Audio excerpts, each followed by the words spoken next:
See? Told you they'd be here. Xavier! Oh, and Shiori and Farina too! Hydro Archon above! If it isn't my darling camera operator and clapper loader! A very happy Fontinalia festival to you as well! I'm guessing you came back to celebrate with us? Yep. And how about two? Even though the last festival had some unexpected hiccups, making the film was still super fun. Since you're all here together like this, you must be planning on entering the competition, right? Of course! A celebration of the entertainment industry. No one who's anyone would choose to sit this one out. It only happens once a year, after all. Fontaine Fashion Week might be more my speed, but the film festival brings in a lot of orders and boosts brand recognition, so I wasn't going to miss out either. A few new awards have been added this year, too. Best Director, Best Costume Design, oh, and Best Camera Operation. Ooh, sounds like we've got work to do. Come on, tell us! What's Musketeer Pictures film gonna be about? Oh, about that. What's wrong, Xavier? What's with that look? Oh, man. You weren't scammed by some shady investor again, were you? No. Even I'm not naive enough to fall for something like that again. Besides, thanks to the fine people here, Musketeer Pictures has more than enough funds to shoot without investors. And yet problems persist. Huh? What do you mean? Well, we were planning to replicate our past success and shoot a film based on a popular novel.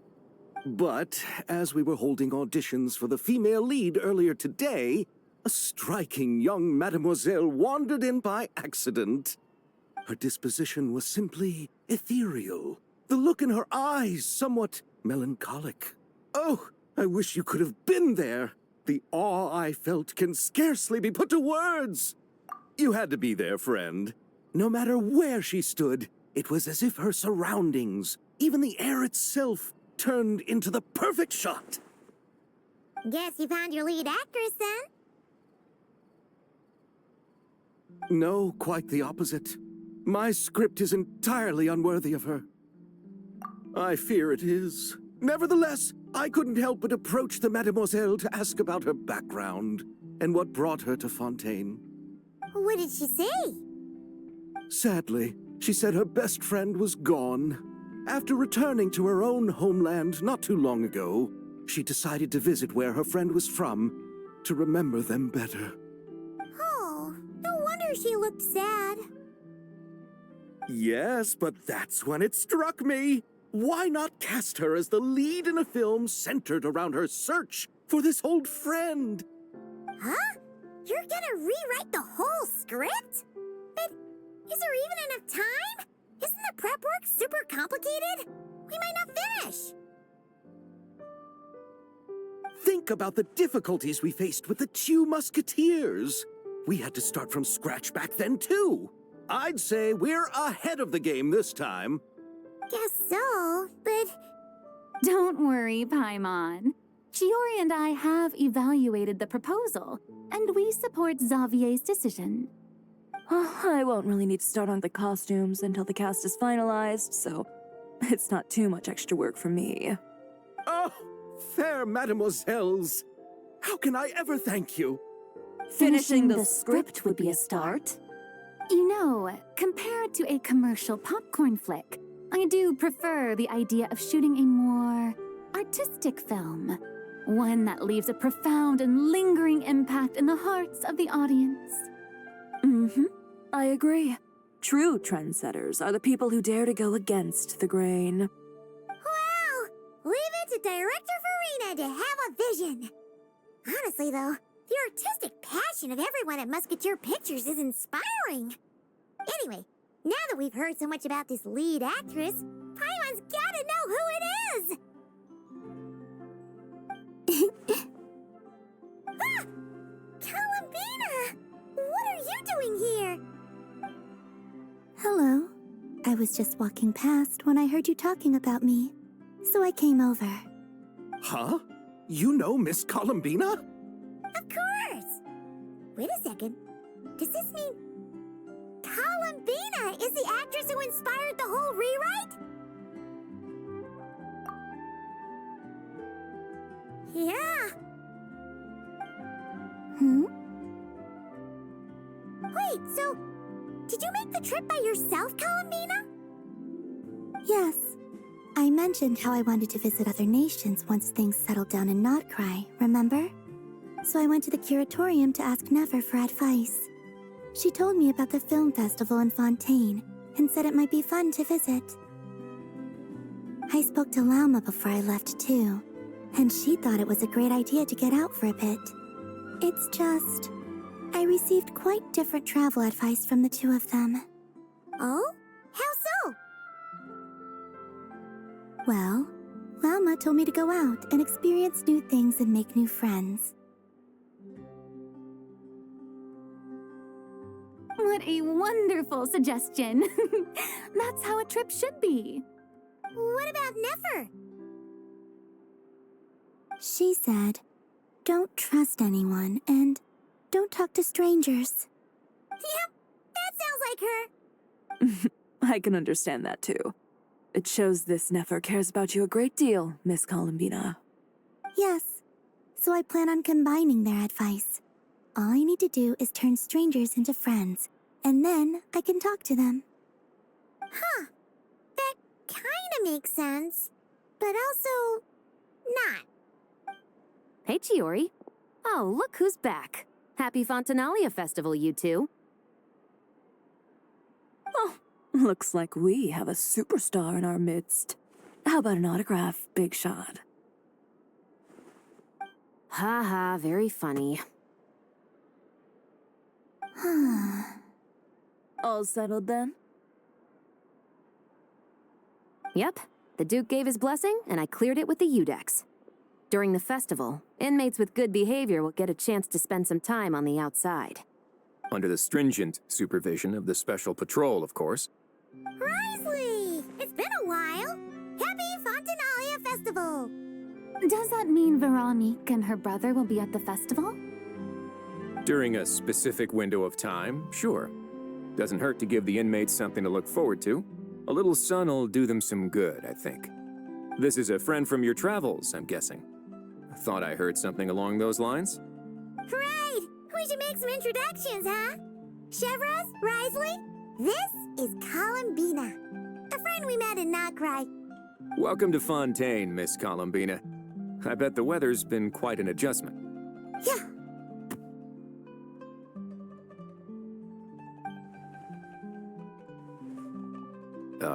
And not the good kind, I take it. No, I quite like it. It's a lot warmer than Notcry. Then what was the punch for? Oh, should I not have done that? The flowers that bloom here are so vibrant, and the people are so kind. I just wanted to become friends as fast as possible. Ah, so that was meant as a gesture of friendship. Is that right, Miss Columbina? Mm-hmm. Isn't that what friends do? Right. Might have been a bit premature in this instance, though. Your friend here is quite the character.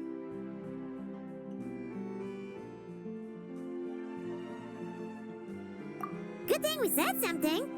You weren't seriously gonna go around punching every single person in Fontaine, were you? No, just the ones I wanted to be friends with. That's not... what Paimon's trying to say is maybe keep the punches to a minimum until after you're friends with someone. If you say so. You're quite the character, Miss Columbina. So, are we friends? Of course. Any friend of the Traveler is a friend of mine. Yeah. Oof.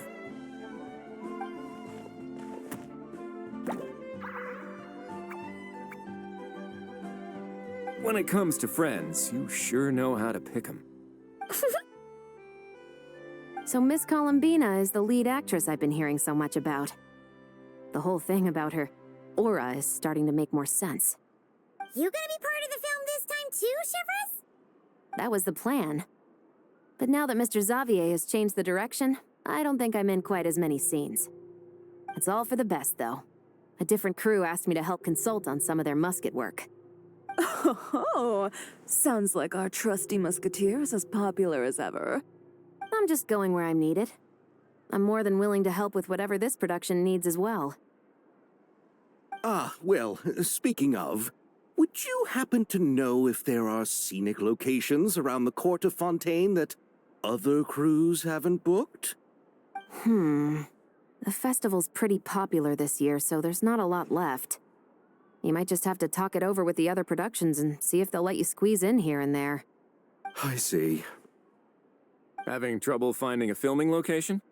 Yes, we made a last-minute decision to go down a different route, so the indoor locations we reserved are no longer a good fit.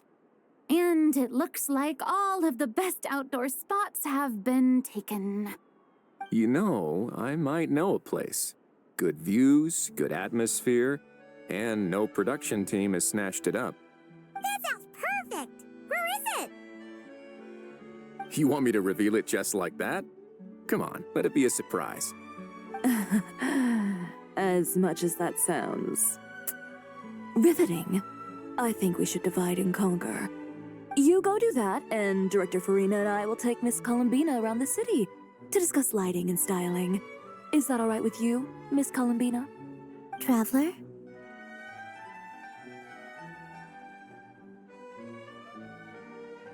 Yeah, everyone here is our friend. So don't worry about a thing and just focus on enjoying your trip. Okay. All right, then the Traveler and I will go check out this potential filming location. It might even give me some inspiration for the new script. I'll leave this to the Duke then. Until later, everyone. Maybe we'll run into each other on set. Okay then. Lead the way, Risley. Paimon's not built for suspense. Let's get this show on the road. Who said anything about roads? Huh?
On me. You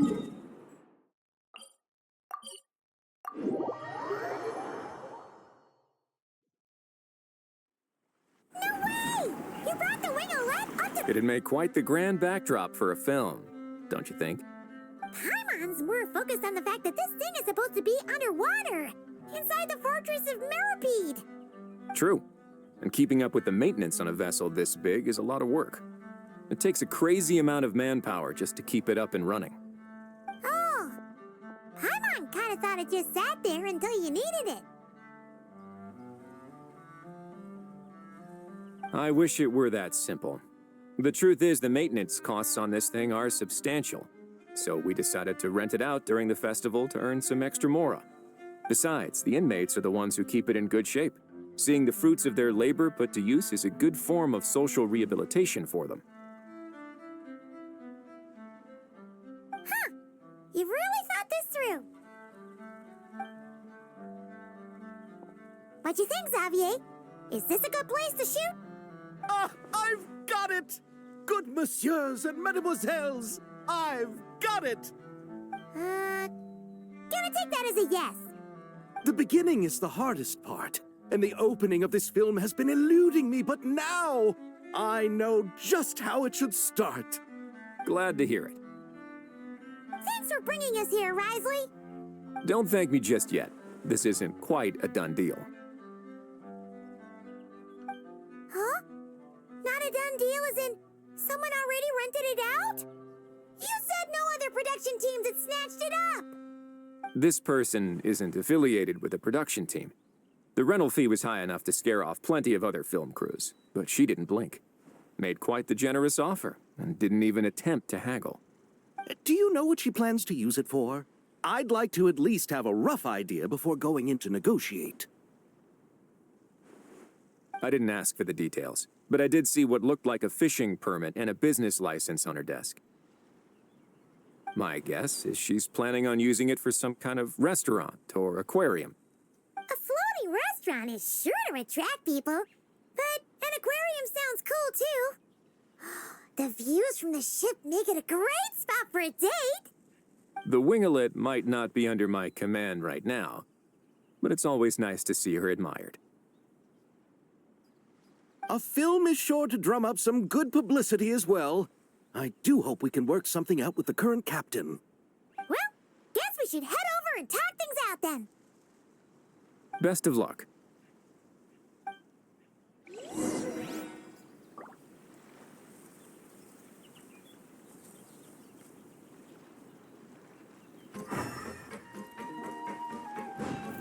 Try to keep up!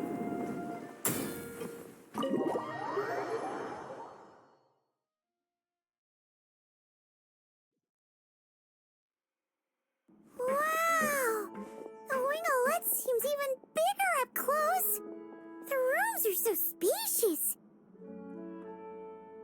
Wonder who rented it out. Hello? Anyone there? Perhaps the captain had business to attend to elsewhere. But why rent such a massive boat just to have it sit here, without even leaving so much as a note? Anyone there? Hello? Seriously? Right now? What is it gonna take to get some decent Sleep around here. Is a nap too much? Sorry, the aquarium's closed for the... Huh?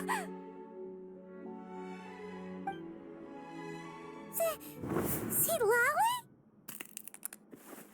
Traveler! Paimon! Hold on. Oh, this is just great. How am I gonna go out dressed like this? What happened to my regular clothes? The wash! I put them in the wash after I drank too much and fell into the fountain. Oh, this can't be happening. Am I seriously gonna go out like this? Think we might have caught her at a bad time. See Lolly? I don't want to hear it. Hear what? A single word about what I'm wearing. No comments, none. Is that clear? Oh, yep. Crystal. Huh? You think so? No, wait, I told you not to say anything! What was... Oh, his thoughts. I heard his thoughts. How could I forget about that? Oh, this is so embarrassing. I seemed a little too pleased to get that compliment, didn't I? Wait, the mind reading went both ways. Does that mean the traveler's hearing all this too? Oh, you clearly did! Huh? What did we do? Paimon's not following. Nothing. It's nothing. Let's just move on. You're not here alone, I see. Hello, I'm Xavier, a film director and producer from Fontaine. I meant to introduce myself sooner. I just didn't want to, interrupt. No wonder we ran into each other in Fontaine of all places. You must also be in town for the festival then. That's right. We're helping Xavier with his film. In fact, we were hoping to shoot some scenes on this boat. You're the one who rented it out, right, Seed Lolly? Me? Rent a boat? I wish I had that kind of spare cash floating around. Not to mention the spare time. Don't get the wrong idea, though. I'm not here to sail off into the sunset and live out some cushy retirement life, okay? I'm not that old. Then why you dress like... how did you end up staying aboard the Wingolette? Well, I heard one of my favorite light novels was getting turned into a film, so I came to Fontaine to catch the premiere. Originally, I booked a room near the Opera Epiclese, but I'm quite particular about where I sleep these days. I think it's an age thing. And that bed? Oh, I just couldn't sleep in it. I tried to find a different hotel, but with the festival, everything was completely booked. Just as I was worried I'd have to sleep under a bridge or something, I happened to spot a help wanted sign on the side of the road. Oh, so you're here to take care of the boat?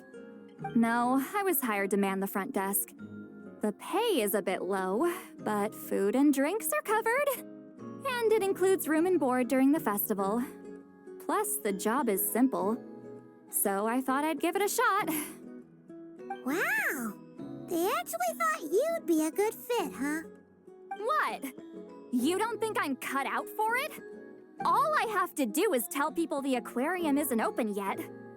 Other than that, I'm free to do whatever I want. It's a pretty sweet gig. That's all? Yeah, I was also kinda shocked. But it's not a lie. Head downstairs and see for yourselves. There's nothing but empty tanks. Not a marine animal in sight. Did your boss mention anything about being open to film crews using this space? Our production was hoping to film on the deck for a few scenes. No. That never came up. You could just ask her. Oh, she's around? What kind of person is she? We should know what we're heading into. She's nice enough, I suppose. Pretty reasonable, too. Even offered for me to move to a bigger cabin if I was too cramped.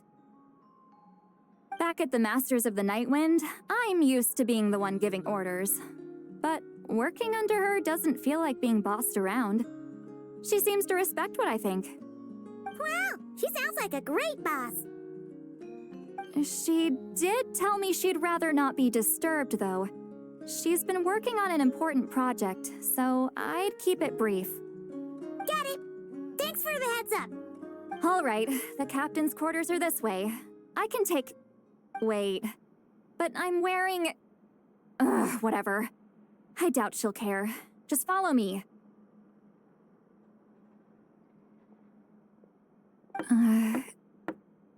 Miss Guillotin? These visitors were hoping to ask you about something.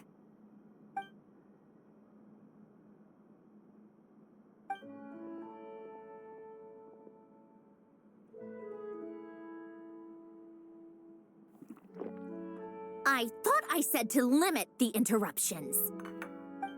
Just tell them the aquarium is still...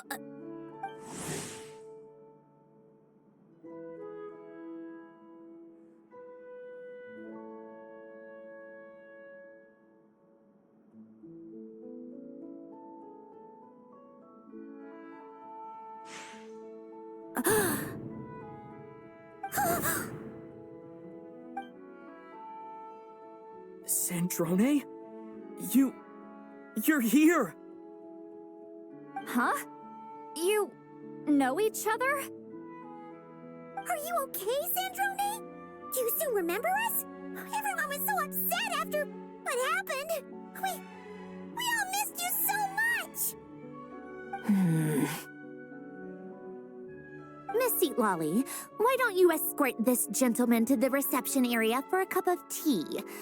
I have something to discuss with these two in private. Ah, I see. Right this way, Mr. Xavier.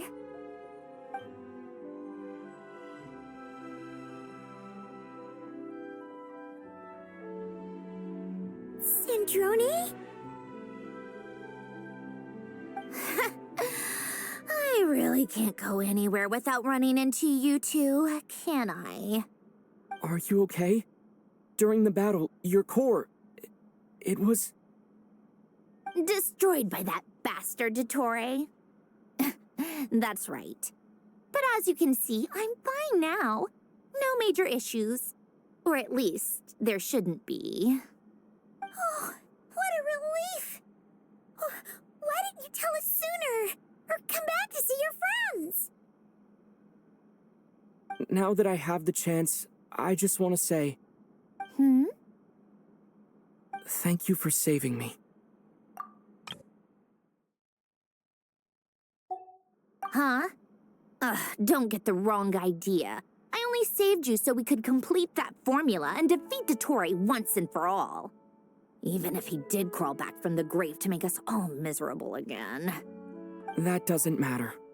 You're still a hero. All right. But it wasn't just me. All I did was lend my brilliant mind to the cause and take care of one part of the plan. Although, I'm not denying it would have fallen apart without me. You got that right. You're amazing. But how did you go from a... From a lifeless pile of scrap to looking like this? Well, my mom was trying to put it a bit more gently, but... yeah. Where do I even start?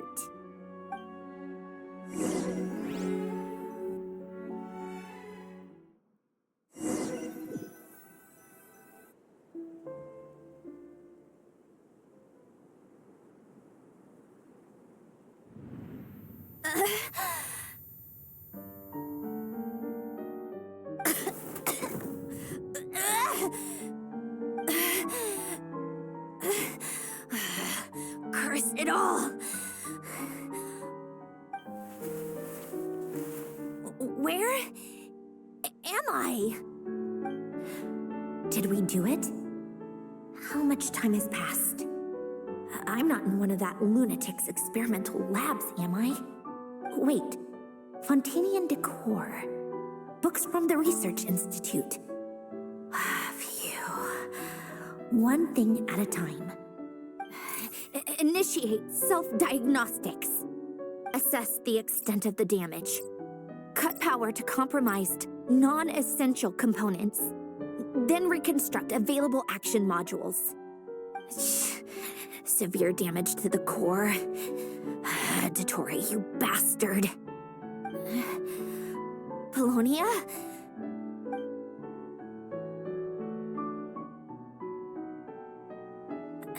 Polonia, wake up!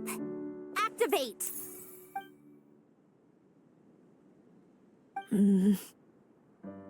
You're in even worse shape than me. Internal gears and energy circuits are barely intact. Extreme damage to the core, just like me. Rebooting is off the table. Even if I could repair the damage, I don't know if... You used up all your critical energy in those final moments, didn't you? To protect the core of that guy in the hat, and the numerological array. Wait, the array. Yes! The prototype is still here. But can I even run it in this state? Whatever. I have to try. I just need to confirm one thing. Activate the numerological array. Connect the computing core to my body. Just like I thought. It needs too much computing power.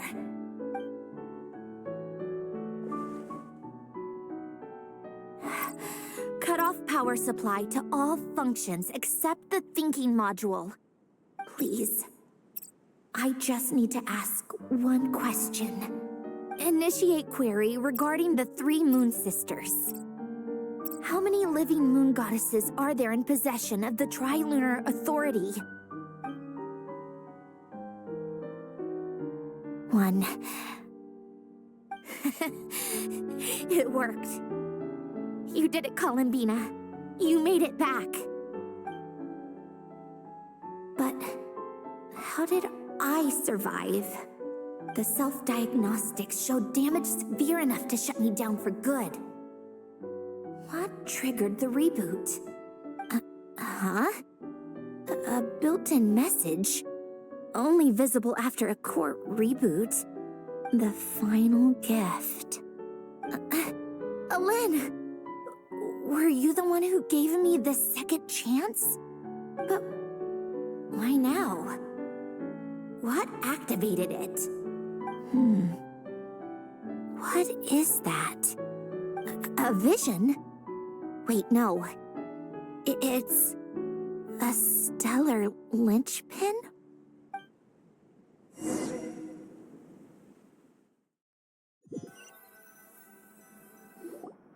A stellar linchpin? What's that? You can think of it as a rare kind of vision. As for what causes one to manifest, well, that's still unknown. But in Snezhnaya, or in Afatui's research at least, it's believed to have some connection to the third descender. The third descender? We knew his remains were used to create the Gnosis, but this is the first we're hearing about a stellar linchpin. You knew about the remains? Right, of course. Look who I'm talking to. Yes, the Heavenly Principles used the remains of the third descender to create the 7 Gnosis as a means to consolidate the Archon system. Visions result from that same system, so extrapolating from there, it's clear that the manifestation of a vision is also, to some extent, related to the third descender. Still following? For those that wield them, visions serve as a means to channel elemental power. The same is true of stellar linchpins. The difference is that, when wielding elemental energy, stellar linchpin users often exhibit a unique kind of power that seems to come from beyond to that. It's believed that, when a stellar linchpin manifests, impurities from the remains of the third descender get fixed in place. Hence, the name. That's also believed to be the source of the strange power I just mentioned. We've heard that visions can appear when someone has a really strong wish or desire. Stellar linchpins sound kind of similar, so does that mean... Huh? Oh, don't look at me like that. I've never had any grand wishes or aspirations. Just a list of things that drive me up the wall. So if you're asking why this thing appeared, I have no clue. All I know is that without it, the gift Alen left me, this built-in second chance, never would have triggered. The damage to my core was too severe. But thanks to the stellar linchpin's manifestation, it did trigger. And after my core rebooted, I was able to repair the damage to my body. I also managed to import the numerological array, along with some of Polonia's surviving algorithms, into this form. Wait, does that mean Polonia is... Yes. Unfortunately, Polonia is... beyond repair. Oh, we're so sorry to hear that. But you also mentioned something about a final gift? Yes. Alen often spoke to me about wishes and desires when he was alive. I suppose he thought there might come a day when I wished for something, and was willing to sacrifice my own life to fulfill it. So he left me a chance to start over. No, never. Alen once said I was his proudest masterpiece. That might sound boastful coming from me, but it's also an undeniable fact. After Alen died, I started studying how Polonia and I worked. Polonia is essentially a computational machine, so it wasn't difficult to figure out the mechanical principles there.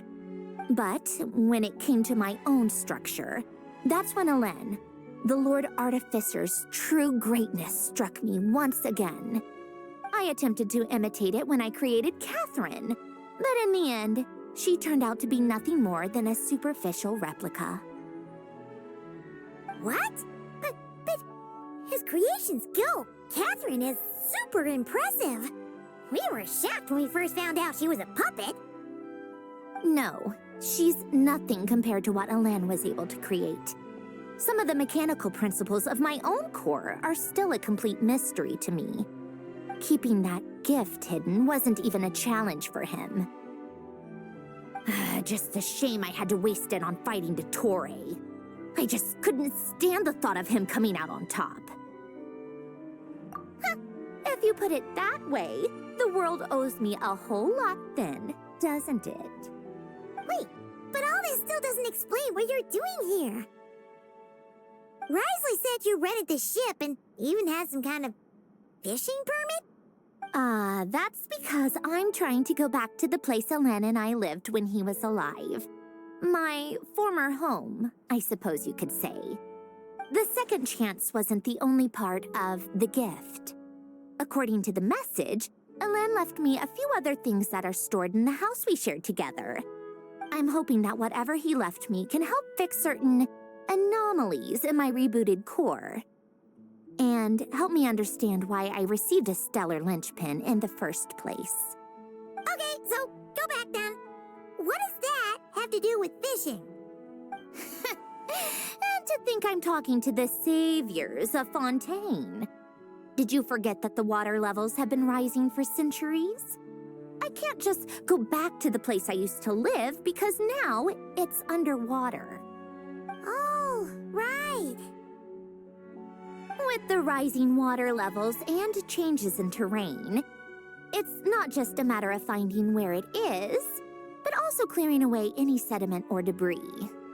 But Fontaine law prohibits unauthorized individuals and organizations from excavating underwater ruins. A Melazine caught me the minute I even made an attempt. Why not apply for authorization then? And face the endless slog of Fontainian bureaucracy. No thanks. Besides, I'm a Fatui harbinger. The diplomatic implications alone would be enough to give the gestionnaires at the Palais Mermonia a headache. A fishing permit, on the other hand, isn't difficult to obtain at all. Minimal paperwork required, and under the name Guillotin, the application was a cinch. So you're exploiting a legal loophole? Am I? That underwater home belongs to me. If I happen to chance upon it while doing some fishing, what's the issue with that? Of course, I do have to catch some fish to put in the aquarium, just in case the gestionnaires come to check up on things. That's also the reason I hired someone to man the front desk. Huh? But isn't that kind of a waste?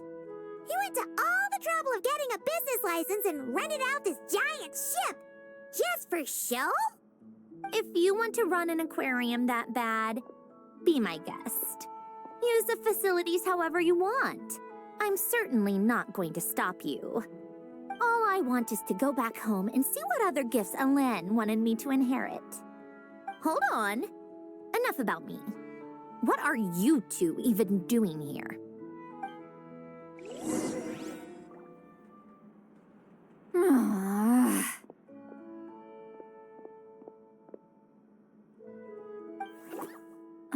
Seriously?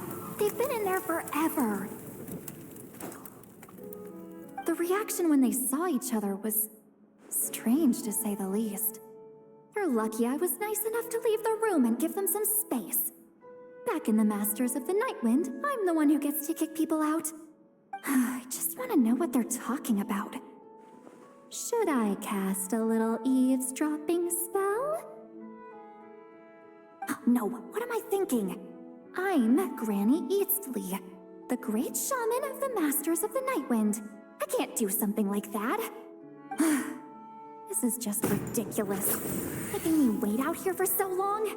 Where's their respect for their elders? Oh, here they are.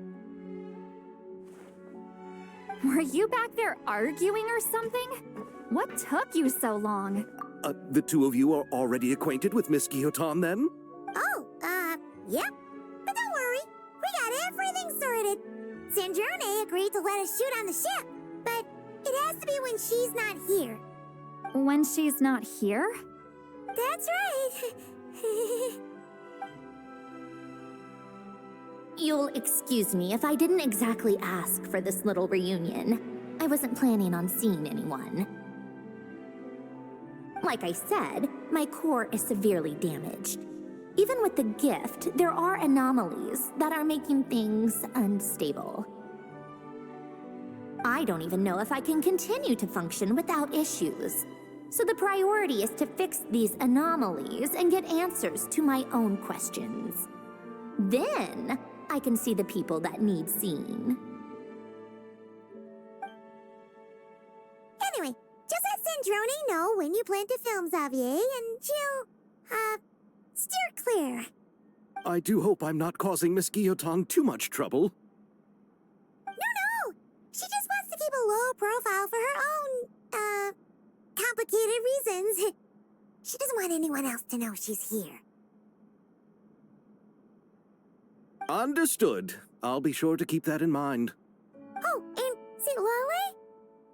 Huh?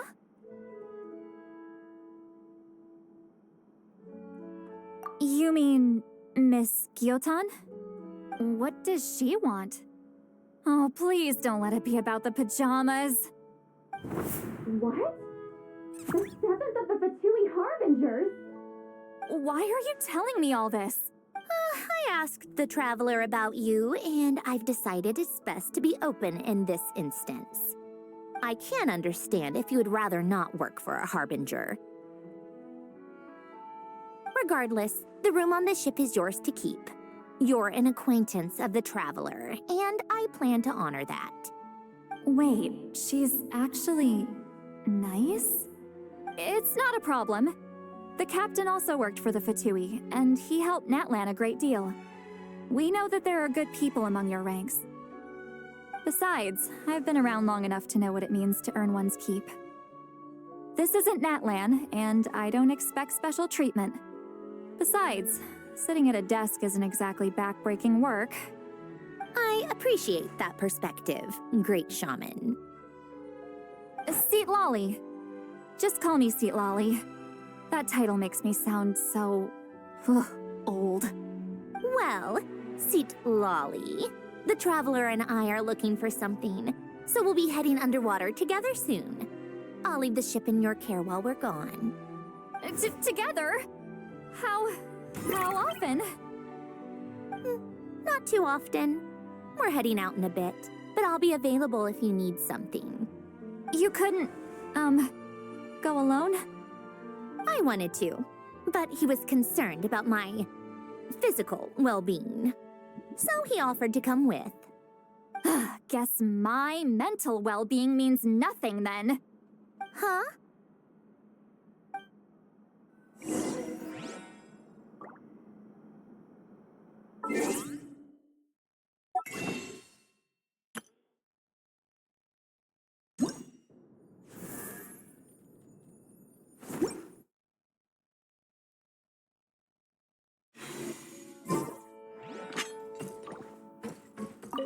Miss Guillotin is so generous.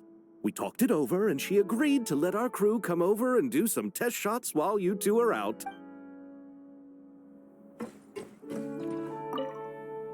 Just be quick about the whole thing.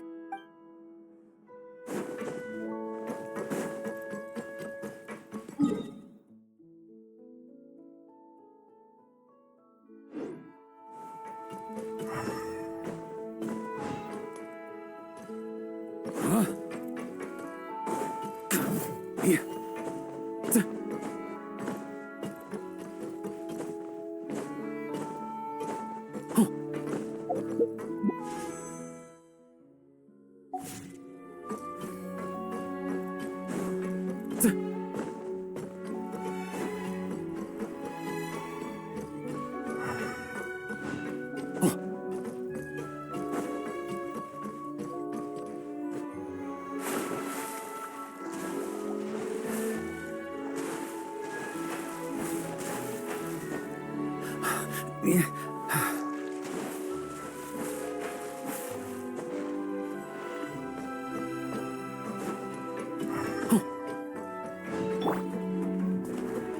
Ready? You're my target! Try to keep up!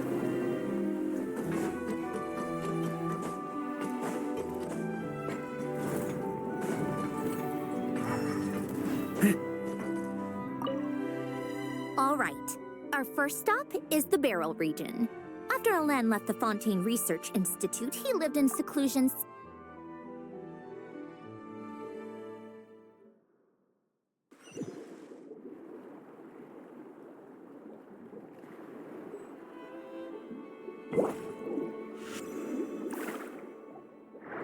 Huh. This place has changed a lot. Guess I really have been gone for a long time. Let's look around and see what we can learn. Oh, and don't forget to catch a few to take back. We need to keep up appearances, remember?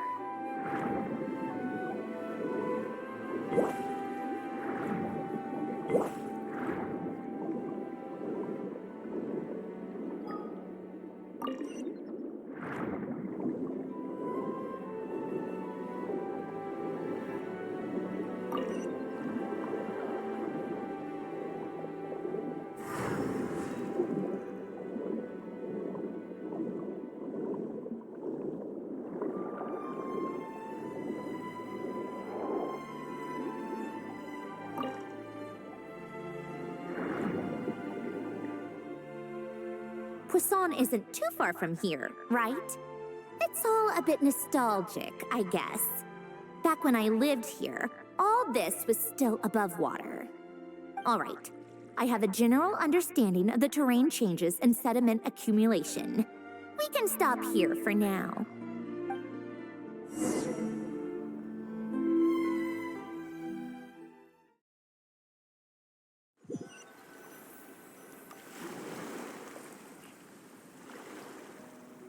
That went smoother than expected.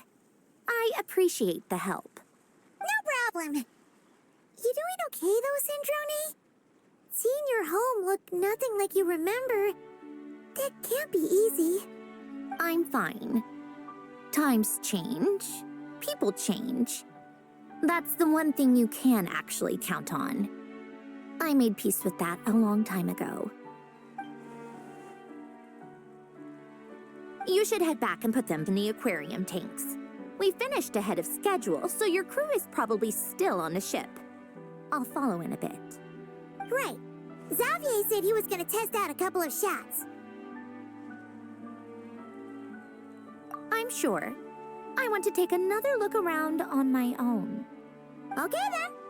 Want us to let you know when the filming is done? No need. Columbina relies on Kuvaki to perceive her surroundings. In Nodcry, her senses are heightened because Kuvaki is everywhere. But here, as long as she doesn't activate her abilities, her range of perception should be equivalent to an average person's line of sight. I figured that out back in Snezhnaya. That's oddly specific. I have hiding from her down to a science. So, what? Things might be a bit different now that she's merged with the Moon Sisters. But I doubt there's been a drastic change. The point is, you two can head back. Don't worry about me. Okay, if you say so. Come find us on the ship if you need anything.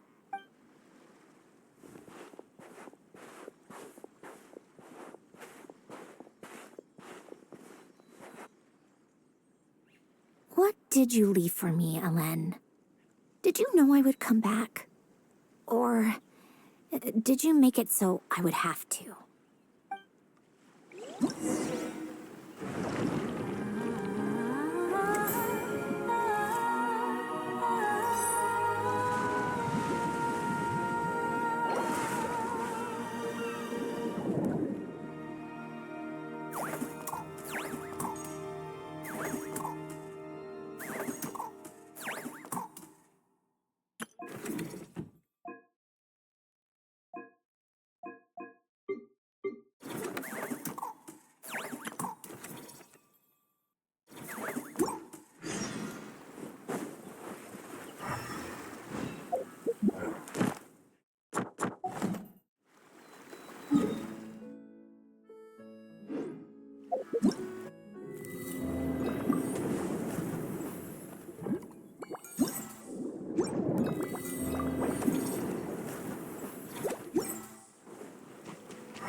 Xavier,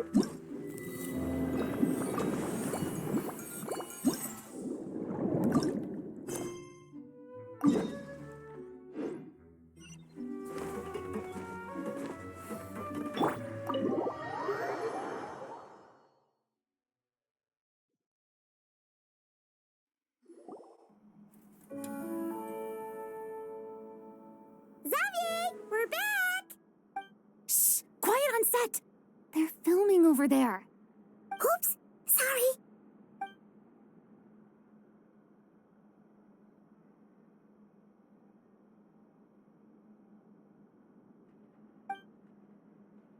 What's your take, Detective? Bullet wound to the chest. Gunpowder residue on the clothes. The victim must have been shot at close range. You think it was someone they knew? Yes. It's possible the suspect arranged for them to meet at this very spot. A reasonable deduction. But you're overlooking a crucial clue. What? The victim's pocket watch is missing. And cut! I think we got it! Good work, everyone! Phew, finally. Acting was nerve-wracking for me when I first tried it too. Just loosen up, and you'll get used to it in no time. Severus! Charlotte!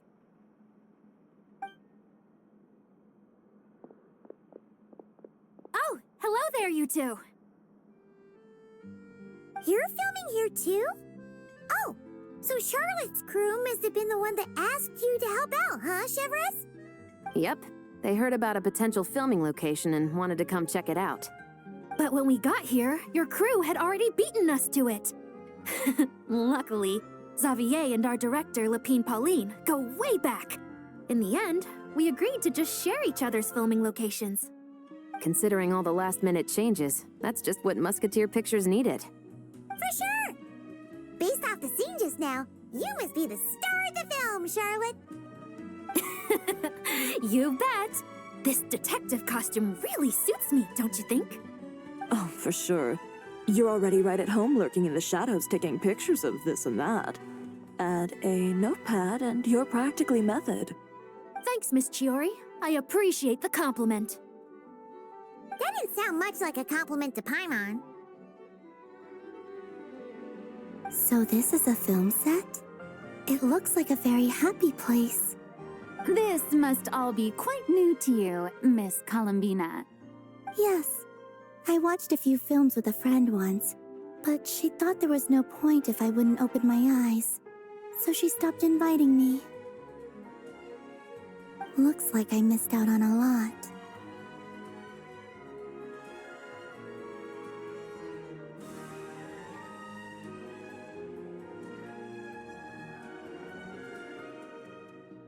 True, but being an actor seems like a tough job. Huh?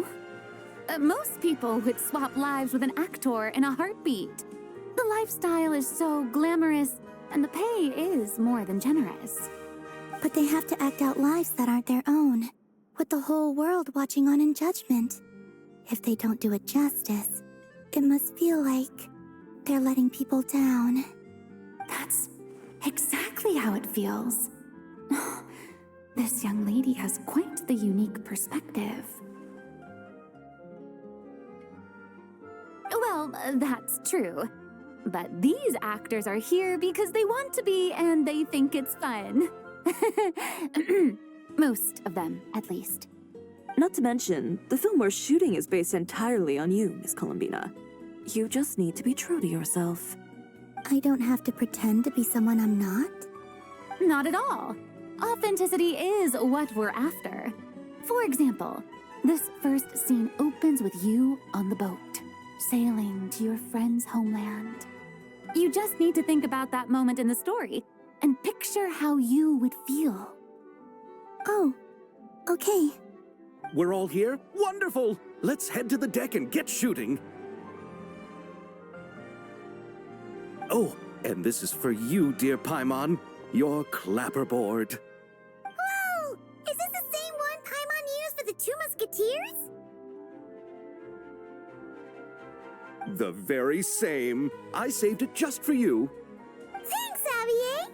Feels like being reunited with an old friend.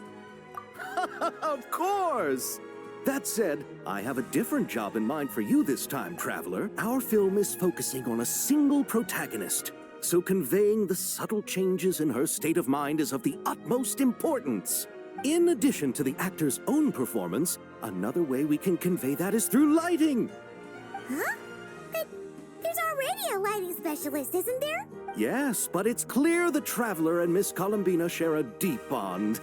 You might have a better chance of understanding her frame of mind in certain scenes. Oh, that makes sense. So, what do you say? Willing to take on the role of lighting specialist? It's settled! I leave the job of translating our leading lady's inner thoughts in your capable hands.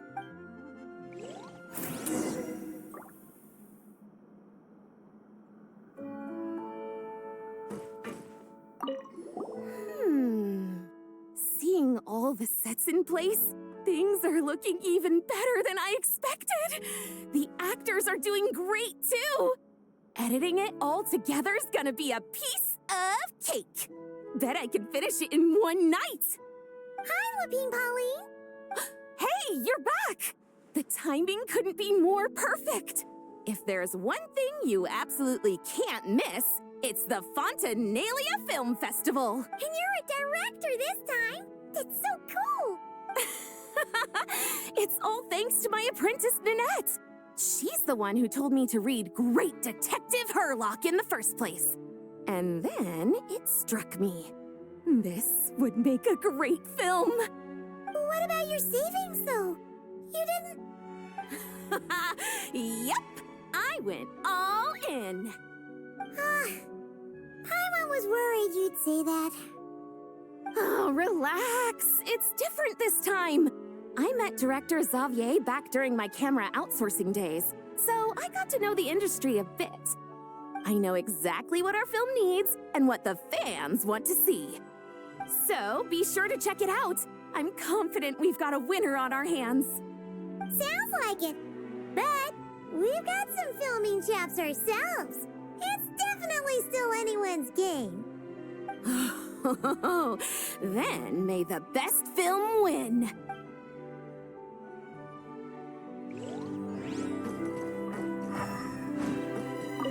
Oh, I didn't expect to run into you two on set.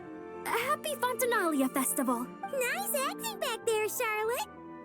Thanks. I'm, usually the one behind the camera, so it's actually pretty nerve-wracking being the center of all that attention. But I've known Miss Lapine Pauline for quite some time, so we work really well together. Miss Lapine Pauline prefers to assign roles based on our own personalities. She'll even adjust the script to make it a better fit. The scene from earlier was just me and Chevraz, but Navi and Emily are also going to be taking part. Ooh, that's quite the lineup. Your film's leading lady also seems like quite the score. Just on first impressions alone, it's clear she's someone special.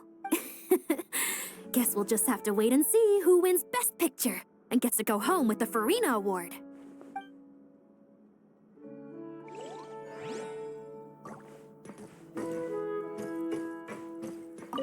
I want to ask for an autograph so bad. But I can't do it dressed like this. The cast of Great Detective Herlock. Duh! I came all the way here just for the premiere. But I didn't expect to end up on their film set. My laundry just won't dry. The weather here is too wet.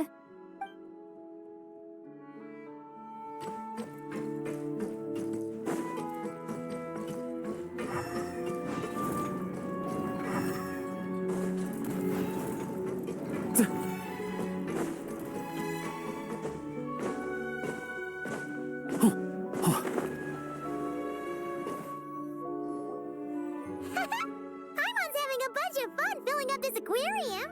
Since Sandroni doesn't mind, we should definitely catch some more fishies and make this place extra beautiful. Hey, you two. Come over here. Huh? Is everything all right? Here. This is for you. What is it? It's an underwater mobility device I've been working on. Huh? Wow! It's so kind of you, Cendrone. It's just a simple mechanical device. I saw the way you were catching fish and... how should I put this?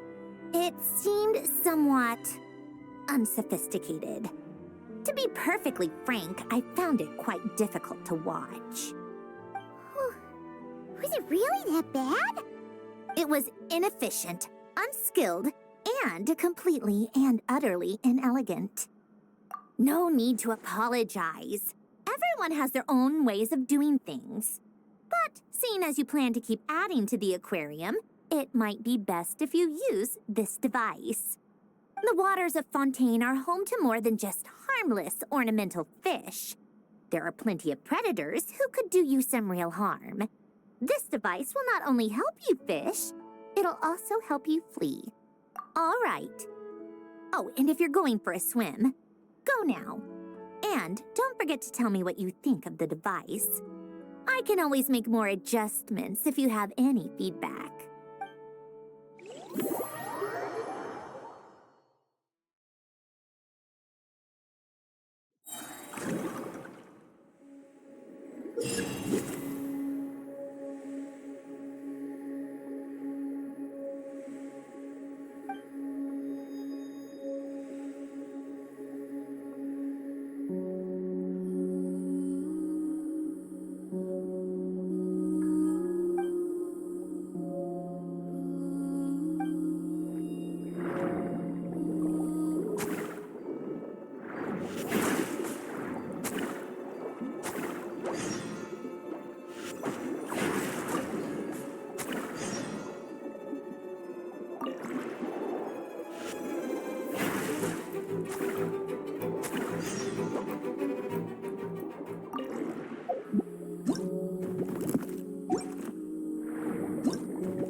On me.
Weapons need...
Here.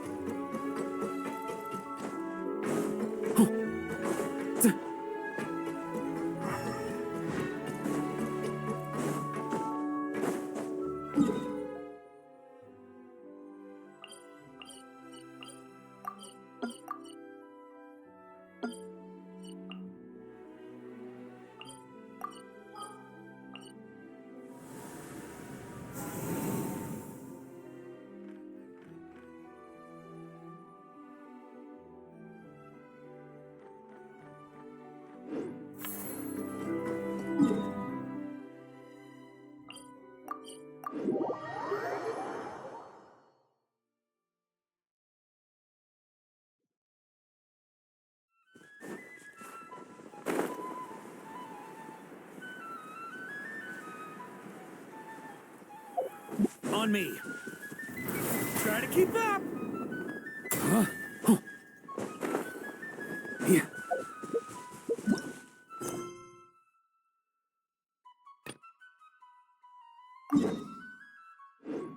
On me. Try to keep up.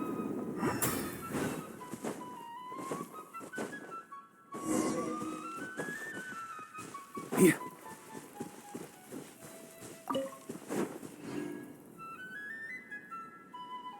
Oh, you're here. Hiya, Sandrone! Huh? Didn't your letter say we were having a tea party? How come there's nothing here? Don't tell Paimon this is a snack-free get-together. I bet you'd love that, Paimon. You really think I'd forget the food? Whoa! Did that table just appear out of thin air? Impressive, right? This is my newly developed portable tea table. It's easy to carry and store, and even equipped with a hover device, just like Faggio. What's even more impressive is... never mind. I don't want to show off and make this sound like a sales pitch. You can check it out for yourselves. Here, I've prepared some tea and snacks.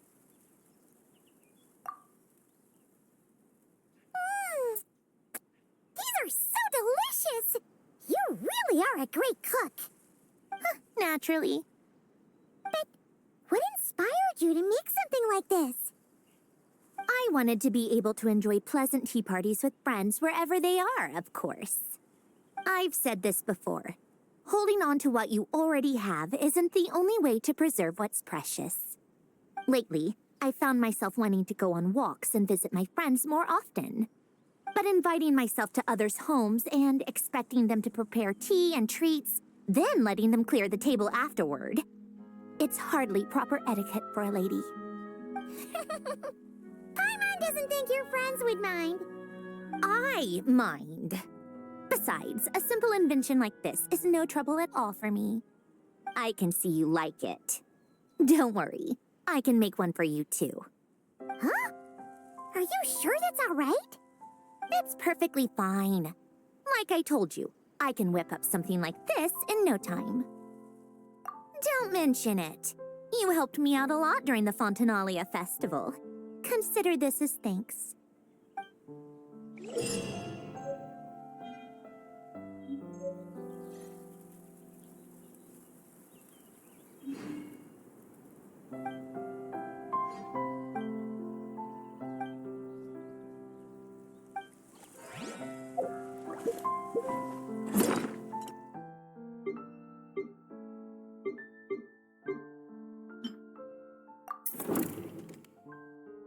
To this tea party.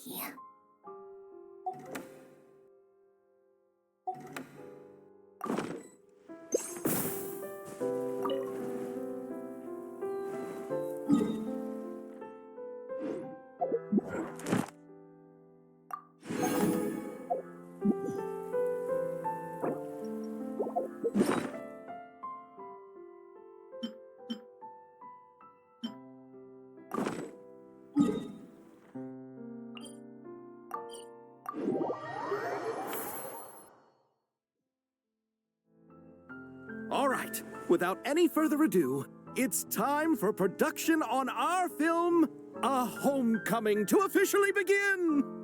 Turning it over to you once again, Director Farina. All right. Positions, everyone. Camera operator, clapper loader, get set up. Let me know when lighting is good to go.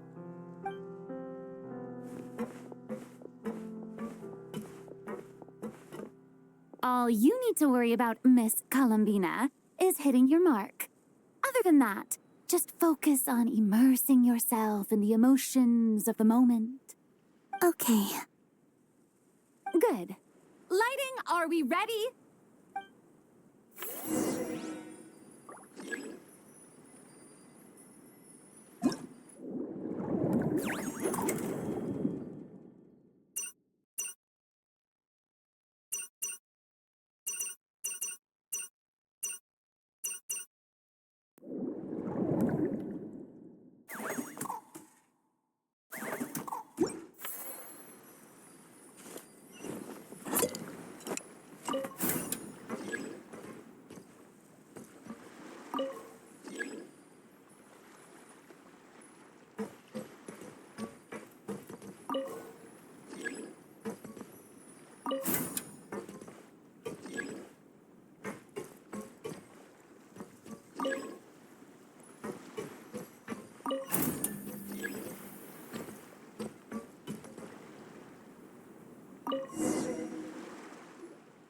Ready.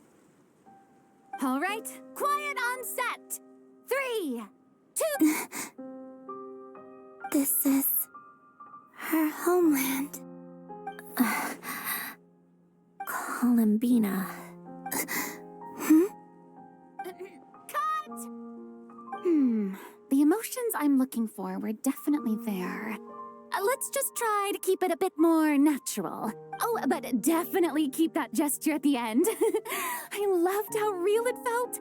You looked genuinely moved. All right, if you're ready, let's go for another take. Miss Columbina? That presence. It kind of felt like... Sandrone?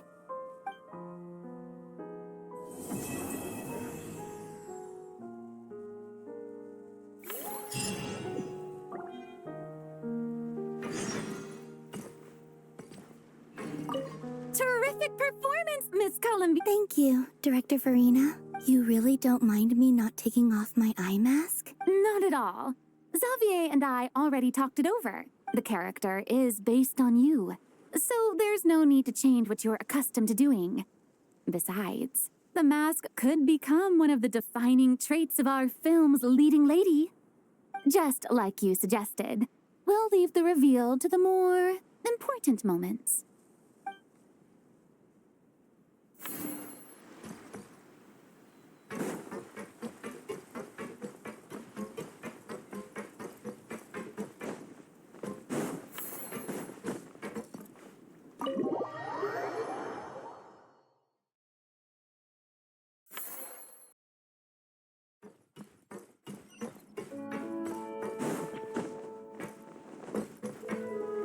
on me.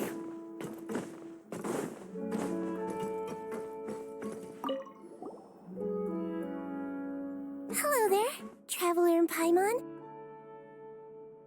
Miss Kyuton mentioned you've been running an aquarium. Naturally, I accepted her invitation to come serve as a marine consultant. Great! With head nurse Siegeween around, we won't have to worry about the little fishies getting sick. Since you asked me to look after the animals at the Chevalmoran Film Fantasyland, I've picked up a few tricks of the trade. It turns out looking after animals isn't all that different from caring for patients. Well, the well-behaved ones at least. But that's the thing. Not all fish are well-behaved. So on top of looking after the ones you already have, I have a few ideas for inpatient therapy that I'd like to discuss. The word from Officer Seaseth is that certain wild fish have been getting unusually aggressive lately. Apparently, they're attacking other creatures, as well as divers and even small boats. I was wondering if we could invite them to the aquarium for some rest and relaxation. At the very least, it'll keep them from causing any more trouble. Once they're here, I can look for a way to cure their sudden bad temper. That way, we can help the fish and the waters return to normal. And you can add some unique guest performers to your aquarium. What a wonderful idea! All right. I'll give you all the intel I have on where to find those aggressive fish. The rest is up to you.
I like to drink on occasion. Any and every occasion. Good one.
Oh, you've been bringing back so many fish lately.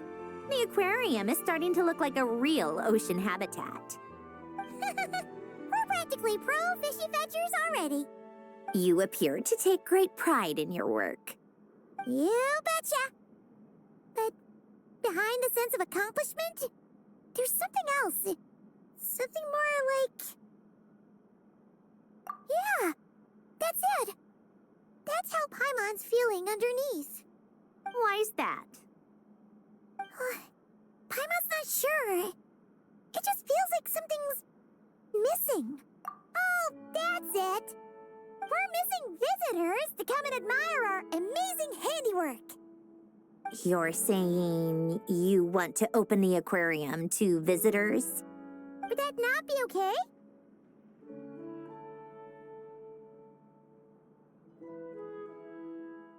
If that's the case, just leave everything to us. We'll take care of advertising and all the day-to-day stuff. You just focus on your own work. If that's what you want.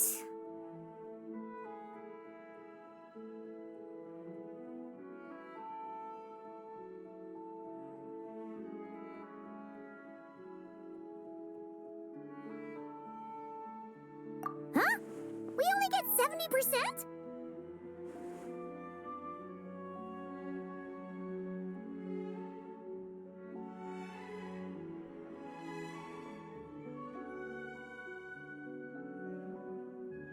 Oh, right. Of course.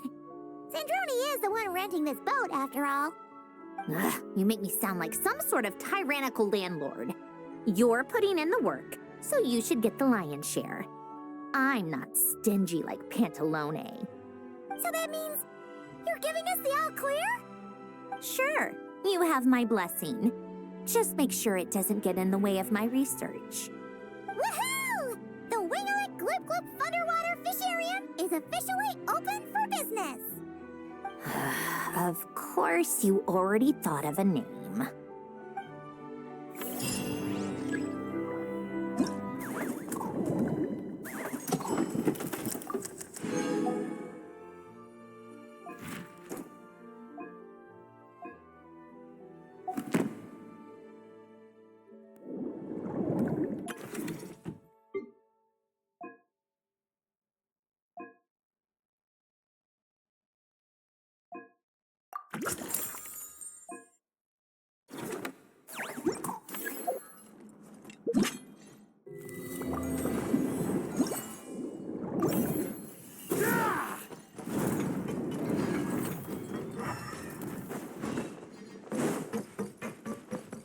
Here.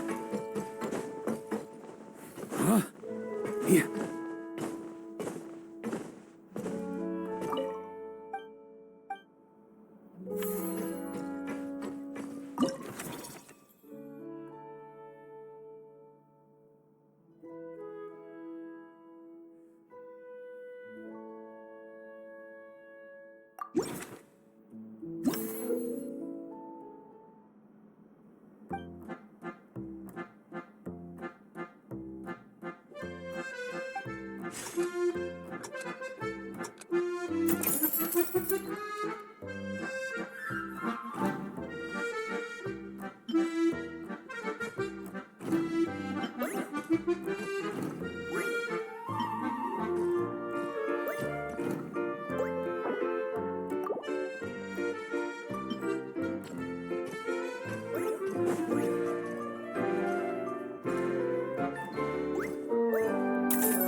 Yeah.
Friends need regular maintenance.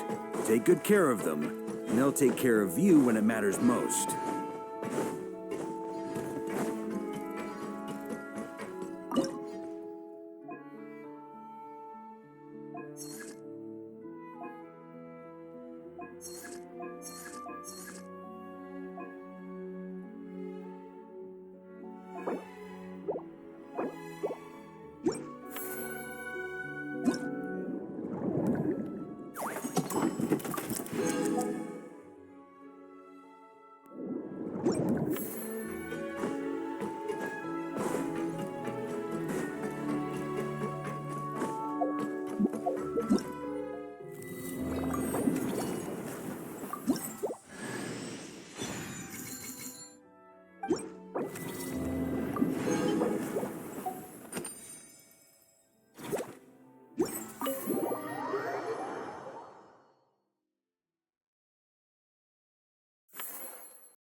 Traveler, Paimon, it's been such a long time. Fremini! Why are you wearing your diving helmet?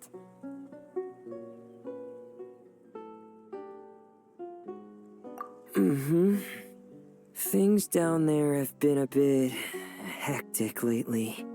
There are so many more divers right now, all in a frenzy to salvage sunken cargo. All I can do is try my best to lend a hand. The sooner we finish cleaning up, the sooner these extra divers can go back to their day jobs, and the sooner the seas can go back to their usual peace and quiet. I see. It must be really hard for you to adapt to all the commotion, huh? Thanks for your concern, Paimon. It's not all that bad, though. I've actually made a few extra finds. Things like unclaimed jewelry and antiques.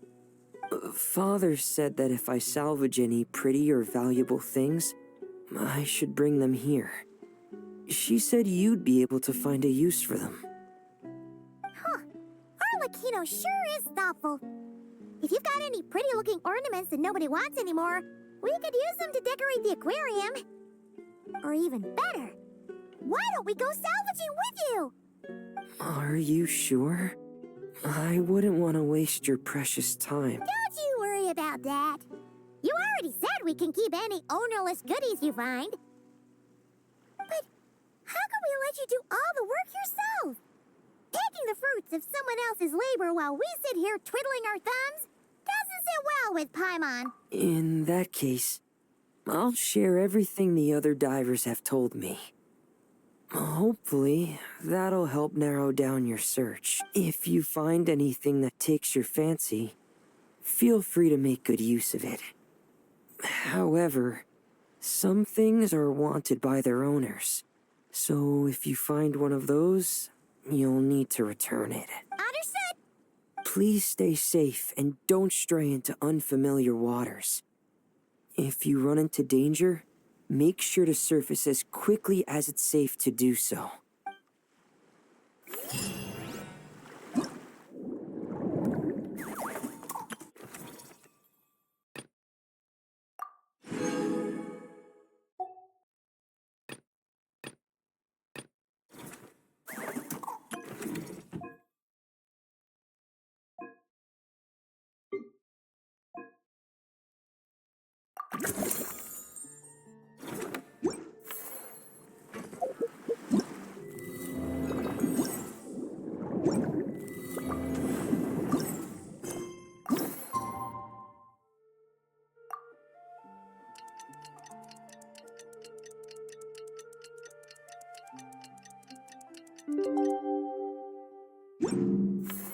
Sindrone said that if everything goes smoothly, we should be able to pinpoint the exact location of her home today. Let's head to the Winglet and meet up with her.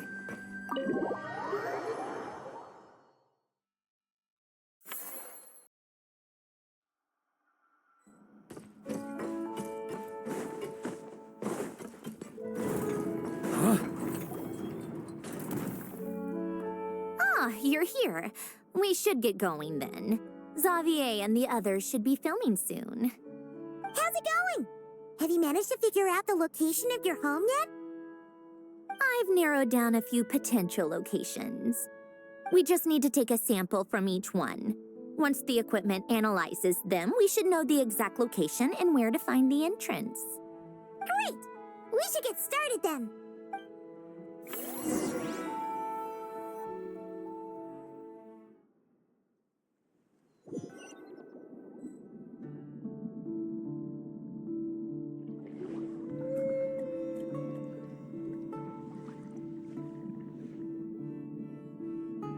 All right, let's get a move on. That should do it. Let's head back. The filming should be just about done. We made good time. We might even know the location by the end of the day. You sound pretty happy about that. Do I? I suppose I've just had enough of these anomalies I've been dealing with. The sooner I can fix them, the better. Anyway, enough chit-chat. We have work to do. Oh, but let's head in through the side door. I don't want to run into the crew on the deck.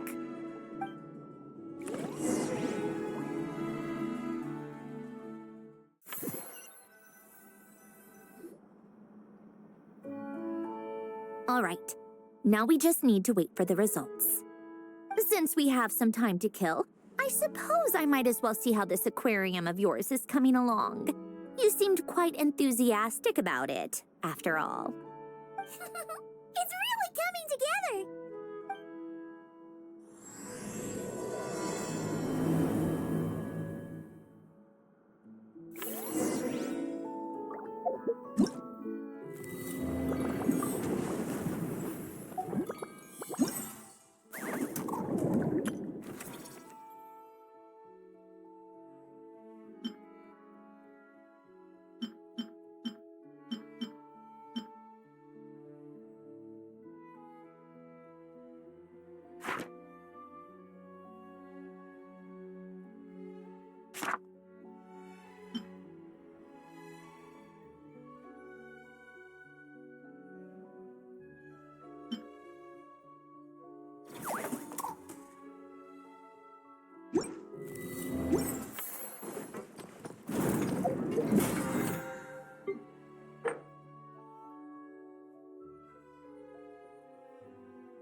Oh, kind of impressed. These must be the ones we caught the first time we went underwater. Like it? It's fine, I guess. Nothing special. Come on! It sounded like you really liked it just now. You're that proud of it? Is this a sense of accomplishment or something? Well, yeah. And it's pretty. You know it's gonna be gone soon, though, right? What do you mean? After the festival, this ship will be returned to the fortress of Meropide, and this aquarium will be no more. So? So, no matter how much work you put into this place, once the festival is over, it's all just going to disappear. But not making the most of it when we have the chance is an even bigger waste. But if you know it's all going to be gone one day, why even bother? Well, because...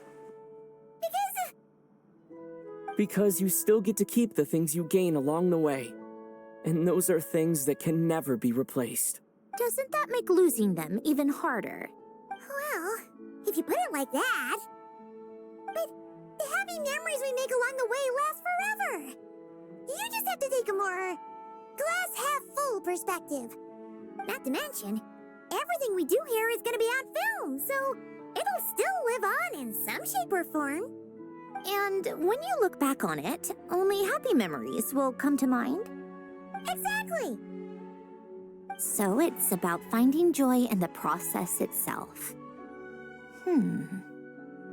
Traveler! You're back already? What's wrong with that? You say that like it's terrible news or something. How did you get here? I didn't see you on the deck. Oh, never mind. We need to help Miss Guillotin hide ASAP. The crew is heading over here to shoot any second. What? They should be done by now. There was a mishap earlier that cost them some time. I was waiting on deck so I could warn you the minute you showed up. Anyway, you should head back to the captain's cabin right away. They're gonna be here any minute now. Finally! That's a wrap for the scenes on the deck. Wouldn't have taken half as long if the wind hadn't snapped our equipment in two. Uh-oh! Too late! Change of plans then. You'll just have to hide. Hide? And where exactly am I supposed to do that? Oh, there's a box over there. You can get in that. Huh? You expect me to... Do I need my makeup done for the next scene too? For the love of... Let me see. Maybe just a quick touch-up. Huh? Traveler and Paimon? What are you doing here? I thought you took the day off to take care of something. Huh? Oh, well, it didn't take as long as we were expecting, so we came back early. What about you guys? You're still not done shooting for the day? No, we ran into an issue that, set us back. It meant Miss Charlotte's crew wasn't able to wrap either. We both still have scenes to shoot in this aquarium. Oh, that's not ideal. For several reasons. Let us help then. The sooner we wrap, the sooner everyone can get some rest. All right. Thanks, you two. Miss Charlotte's crew can go first then. If I'm not mistaken, you still have a night shoot later. Thanks, Director Farina. Of course. Fellow artists should help each other out where we can. Agreed. Well then, camera, lights, get set up. Actors, give your lines a quick once-over.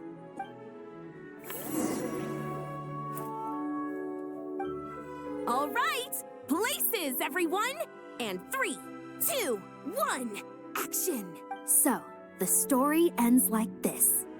But when Duke Saint Germanus departed, he clearly said that everything was beyond redemption. Huh? That sounds familiar. Wait, it's from that novel I came across while researching the numerological array. He's only a genius when it comes to mechanics, and everything else, he's just an ordinary person. Huh? What was that noise? Whatever, I'll just fix it in post. Miss Jacoba, please don't speak as if I were the accomplice. Not so hard. This box isn't sturdy enough for that. This is why I keep saying, don't put too much trust in Clockwork Mecha. Unlike humans, machines don't have a heart. A heart? That's right. It's what's on the inside. It's also referred to as someone's soul, or likened to free will. You can think of it as a person's core, what makes them unique. In general, though, people don't believe machines are capable of having a soul. You said my emotion module was faultless. It is, but that's not quite the same thing. Do you think I have one then? A heart? I don't think so. I know so. The question is, do you recognize it within yourself?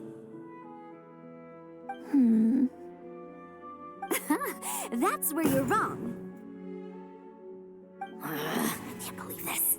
Forcing me to hide in a box and listen to this drivel. Me. In the end, clocks tick through tranquil years. Fish swim in crystalline springs. No matter how grand a dream is, it will fade away like this. Forlorn, wordless, silent. And cut. That was a long one. What did you think? If she makes them do another take, I'm going to flip a lid. And not just the one to this box. Oh, there were some weird audio things going on, but acting-wise, it was great. It's a keeper. Perfect. That means I can get out of this box. It's our turn.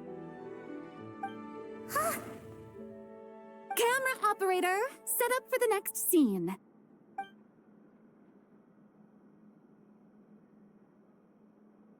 In this one, our protagonist peruses an aquarium in a foreign land and gets swept up in memories of her friend. So, in terms of lighting, that's the vibe we're going for. Shoot. Paimon thought there'd be a break and Zandroni could slip away. What are we gonna do now? Break a leg!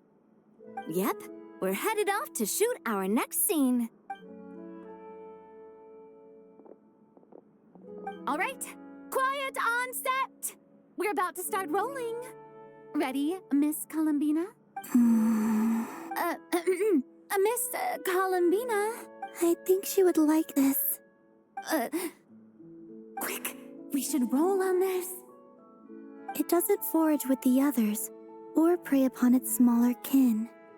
Instead, it remains where it is, cradled in the coral's quiet beauty, as though the raging cyclones above are of no consequence.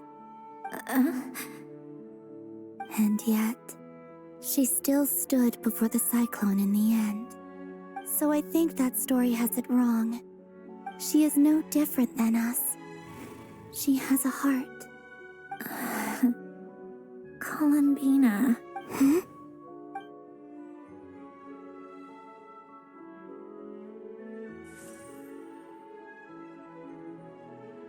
Uh-oh.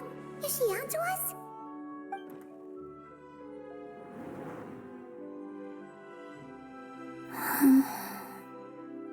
What is she doing? Cut! You okay, Columbina?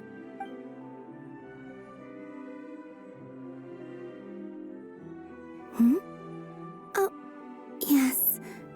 I just thought... Why don't we take a short break? It's been a long day of shooting so far. That last take was beautifully organic, though. We can use it as is. No need to go again. Thanks, Director Farina. But I'm fine to continue. You're sure? In that case, let's shoot some quick B-roll. Then we can move to our next outdoor scene.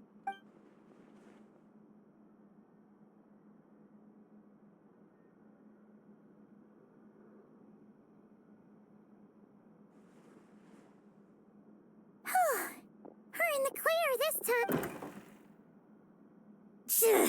Ugh! Absolutely suffocating. You okay, Zandroni? Right as rain. Come on, let's go check the test results. It's time for me to go home.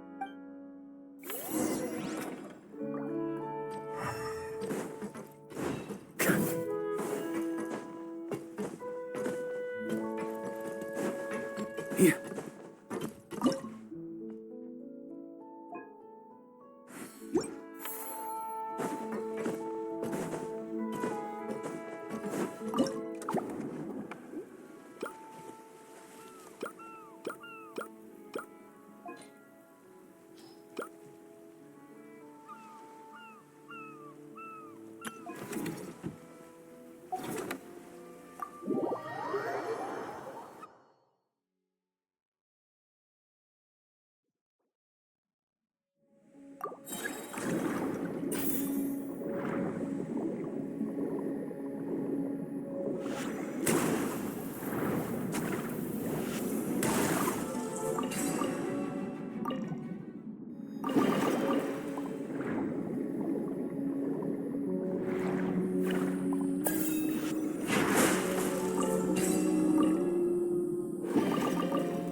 On me.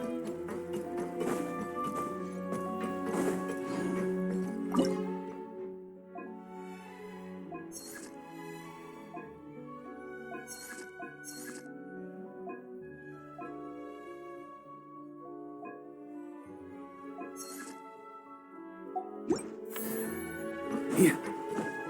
Huh?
On me.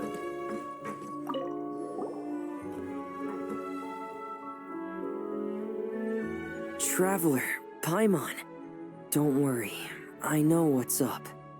It seems that the reason there have been so many divers around lately is because everyone's trying to clear away all the underwater junk.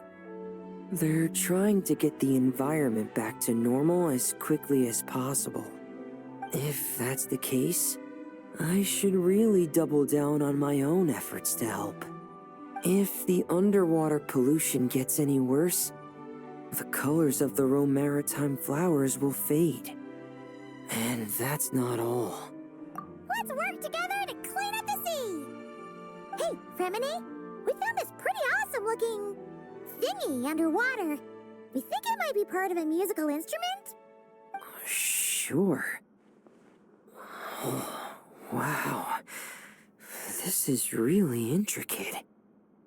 I've studied a fair few mechanisms, but I've never seen anything this detailed or unique. Looks like it's missing some components, though. You'll need to find the rest if you hope to restore it to working order. That's alright, we're not in a hurry. Though, Paimon is curious to see what it looks like once we've put it back together. Alright, I'd better head back down to help with the cleanup. You two enjoy your rest. We will. Make sure not to work.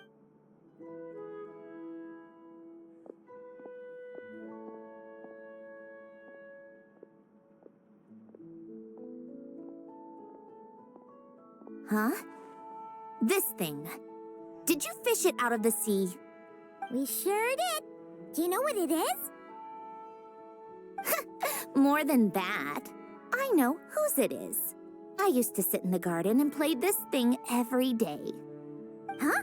So, does that mean it's yours? It was once. It's a mechanical piano that Hélène invented. It can be played by hand, but it also works automatically. Wow! That's incredible! But why was it... When Hélène fell ill, he couldn't bear to listen to the piano anymore.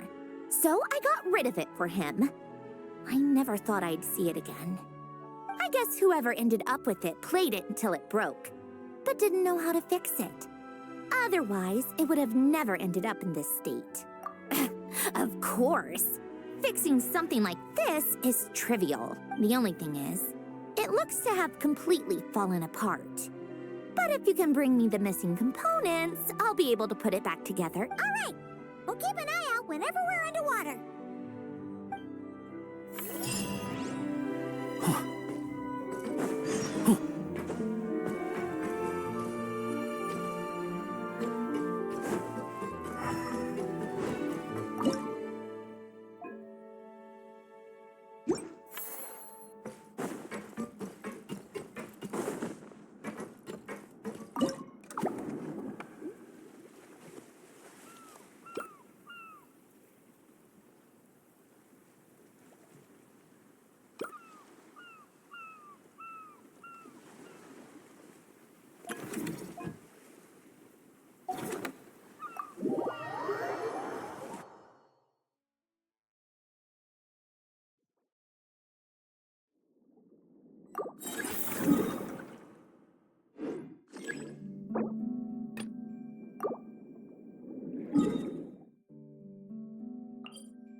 Here. Huh? Huh.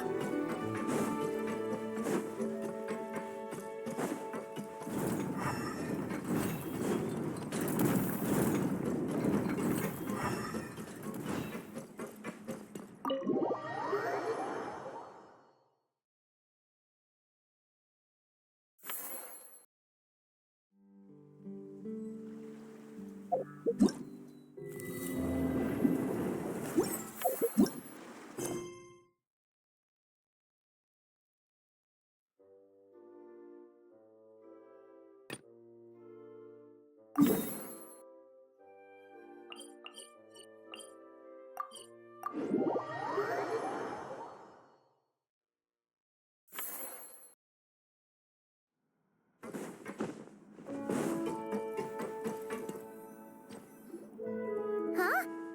Why does Paimon feel like there's an extra pool here all of a sudden? What does it say? Danger! Keep away! Oh, It means exactly what it says. ah! Cendrone! You made Paimon jump! Did you put this sign here? Yes, with the intention of keeping any curious cats well away. What's so special about this pool? It's full of piranhas. Oh, just kidding. Don't tell me you actually believed that. I learned that a few fish in the aquarium are highly territorial and can get rather aggressive. So, I moved them here. Don't scare Paimon like that! So, this place is like a special quarantine zone for aggro fishies? Exactly. The water in this pool is much deeper and there's a lot more space. It helps calm down the more territorial fish. I also asked Sijuin at the Fortress of Meropide for some special bait to help mellow them out a bit. Oh, wow! So, you really do care about the fishies' well-being. I don't think anyone wants to see the aquarium turn into a bloodbath. That's for sure. Anyway, why don't you leave this to us?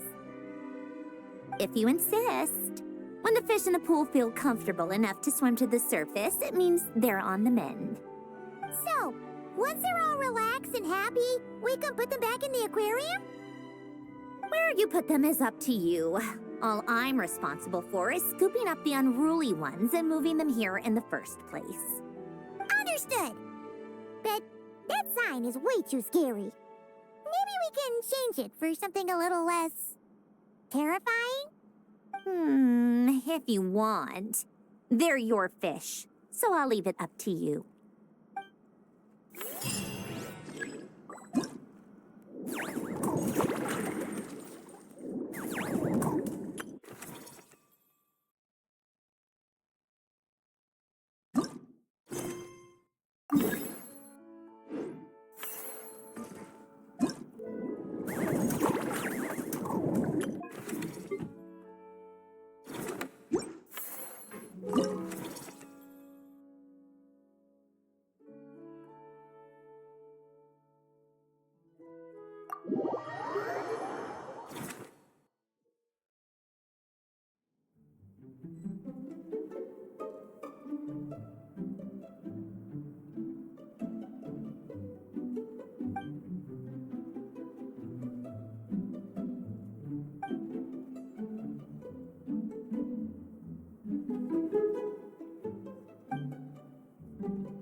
I like to drink on occasion.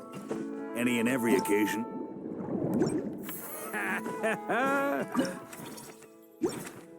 Good one.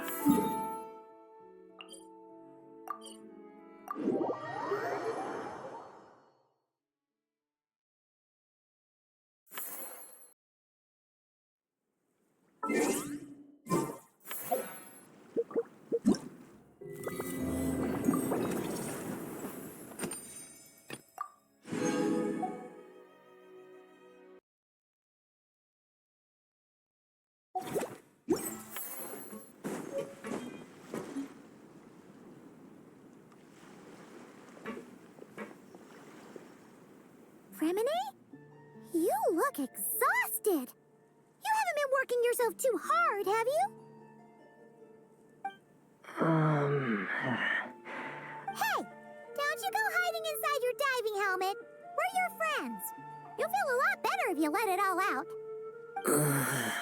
I guess you're right. I bumped into a real piece of work while diving just now. A real piece of work? Yeah. How can I explain it? According to Fontanian law, if an owner of sunken cargo accepts an insurance payout, the cargo becomes unclaimed property. Because of this, some people see diving as a way to get rich. They salvage things others have lost and sell them for more back on dry land. This line of work doesn't require much skill, which means there are plenty of divers who are, well, the sort who only care about money. They often resort to barbaric means to drive away fish and blubber beasts, just to gain access to valuable salvage. It's largely because of people like them that I don't pick up certain commissions. So that's what's bothering you. Huh. Paimon can really sympathize with how you feel. Just now, while I was diving, I ran into someone driving away the wildlife. I mustered up the courage and managed to stop them, but it ended with them saying some pretty unpleasant things. Oh, it's awful. Thanks for the kind offer, but even though it's difficult and leaves me feeling drained, I still want to stand up for what's right and try to make a change myself. I love swimming underwater, seeing the patterns of barrel conches, feeling the breath of the raw maritime. When the underwater world accepts you, it responds with kindness. I believe that's how we should interact with nature, rather than just selfishly taking whatever we want. Wow, Remini. Paimon thinks everything you just said was great. See? When you have something you really want to say or do, doesn't it feel much better to just get it off your chest? Remini? I'm sorry. I'm still a little bit shy. But don't worry. I'll keep working on it. Oh, I almost forgot. Here's the latest underwater survey data. Please take it.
traveler in Paimon.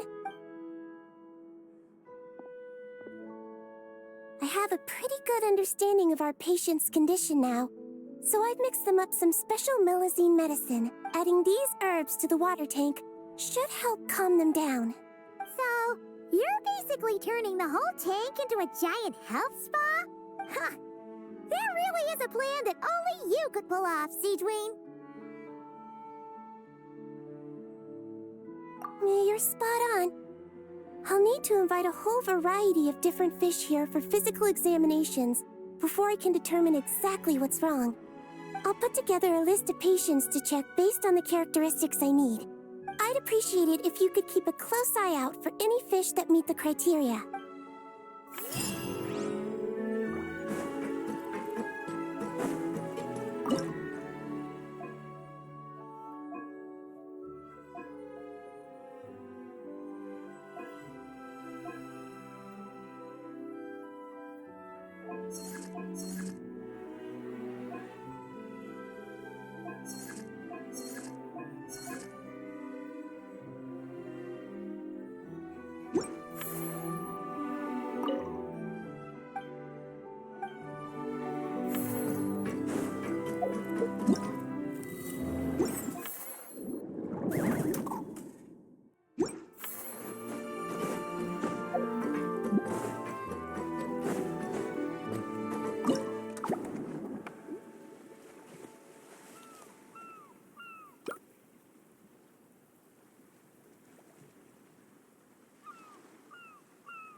All right, it should be around here.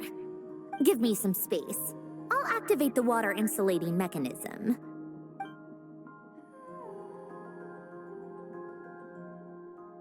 The what? Alain, much like Renee, had long predicted that the water levels in Fontaine would rise. Thanks to his expertise in mechanics, he was able to implement a few simple measures to protect our home from flooding. I told him there was no need, that I would just move when the water rose too high. But it would seem he knew a day like this would come.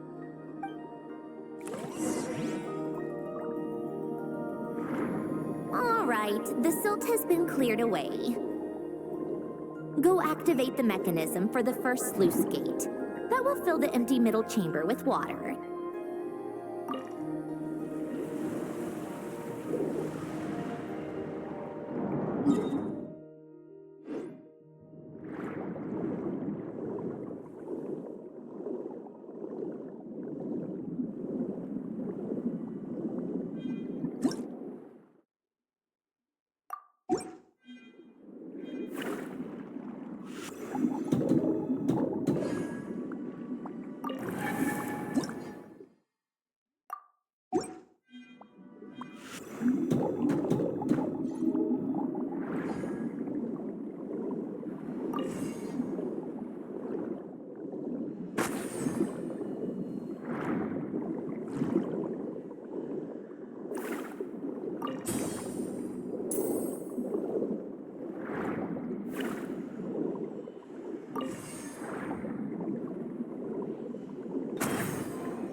If you want it, it's yours.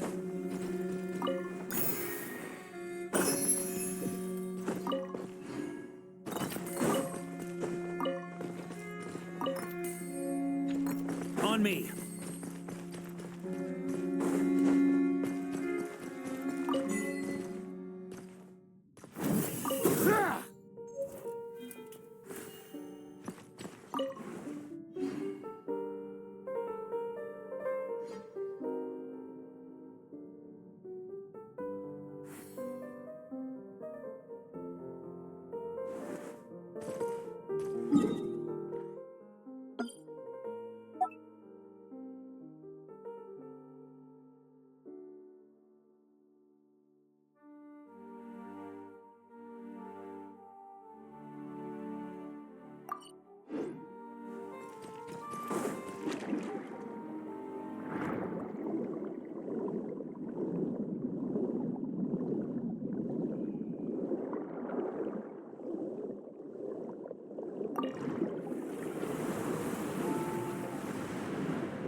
All right, now turn on the drainage mechanism in front of the second sluice gate, and this chamber will become empty once again.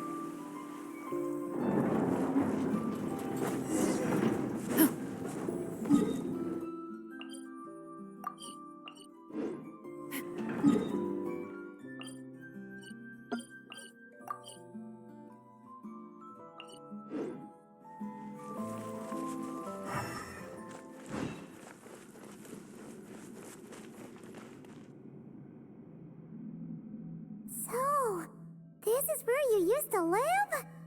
It's beautiful! There's even a garden! Back when I lived here, it was my job to tend to the potted plants and flower beds. Still growing strong even after all this time. Who would have thought? If the weather was nice, I would take Alen out in his wheelchair and we would go for a walk. Before long, we started bringing Polonia along too. Come to think of it, I was the only one who could get around easily back then. Polonia always got stuck at some point, and it was up to me to launch a rescue mission. Happy. I suppose they were. Uneventful, but pleasant. Repetitive, but peaceful. It was like living in a world where time didn't exist. Of course, that was all just an illusion. Death still awaits all of us at the end. Oh. All right, enough standing around. Let's head inside.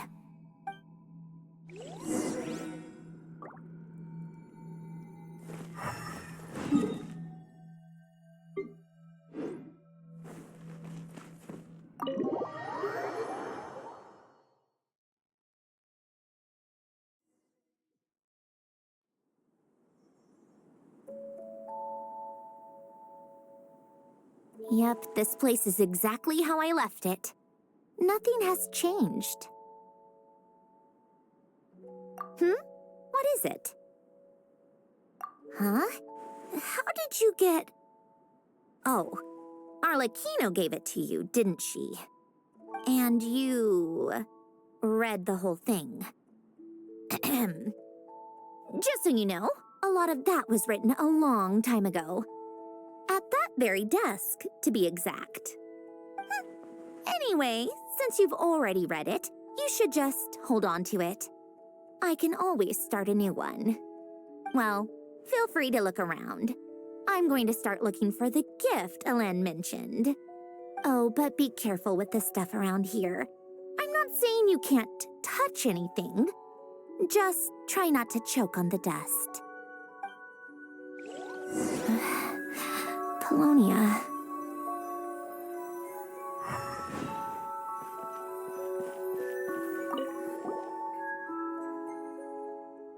Wait, the people in this picture look kind of familiar.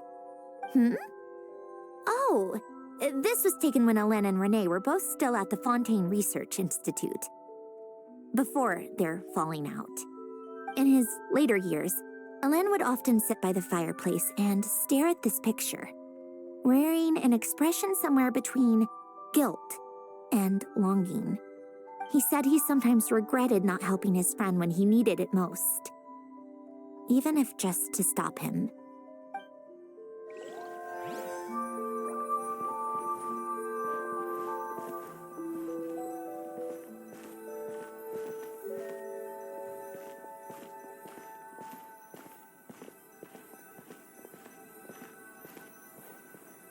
Old notes.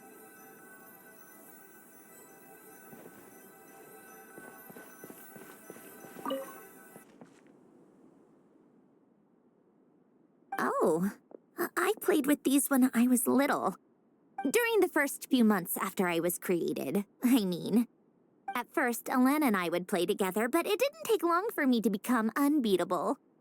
So, Polonia and I played together instead.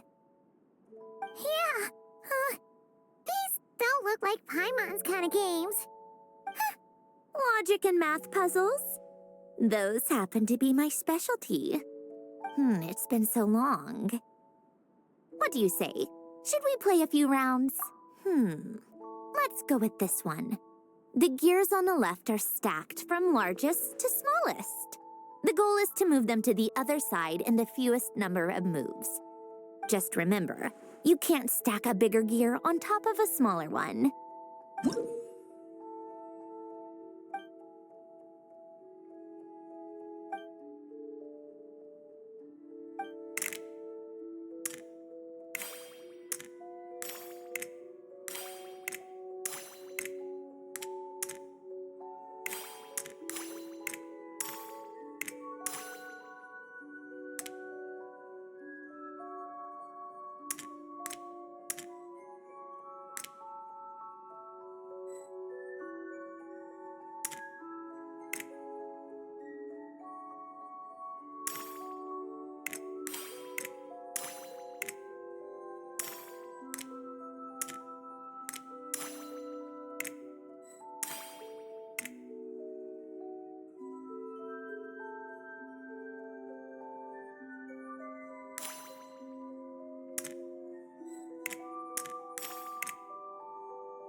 Looks like it took you a few extra moves. My first attempt was the same. You'll get better with practice. Well, what did you think of the game? You showed quite a bit of promise, too. We should do this again sometime. There are other puzzles we could try.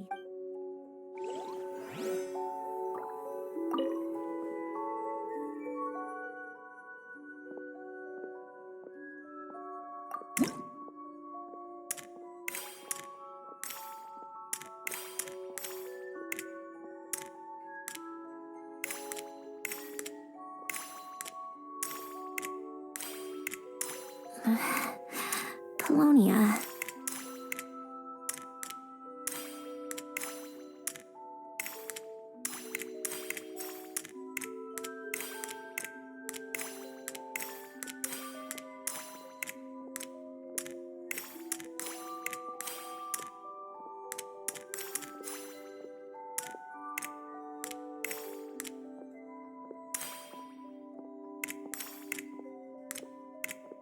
Coffee.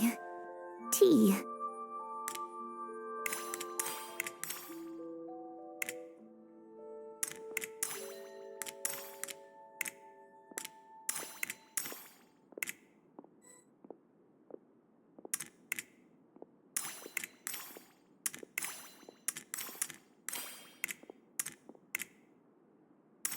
Old notes.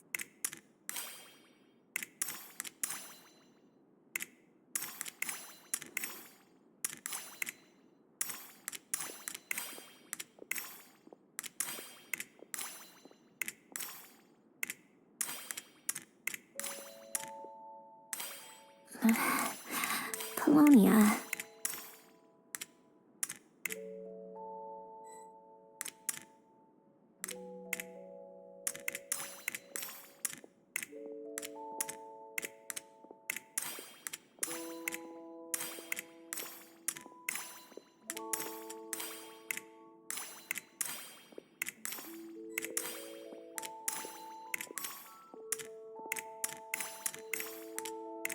A warm hearth.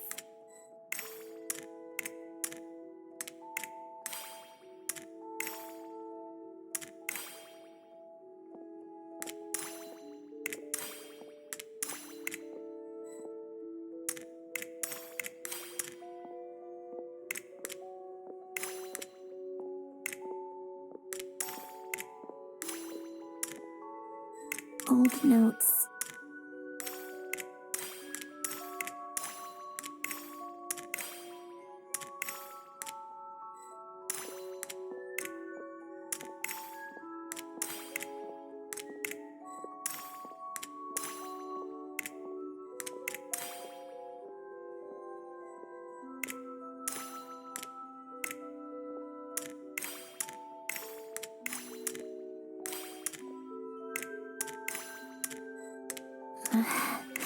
Polonia.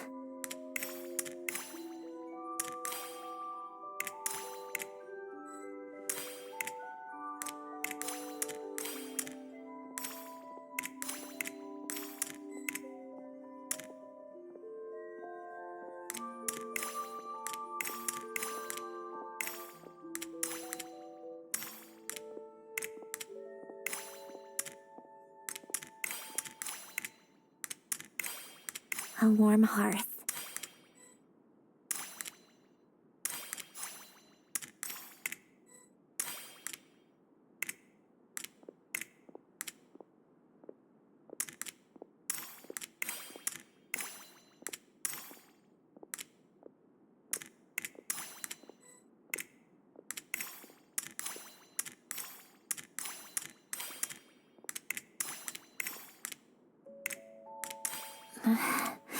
Polonia.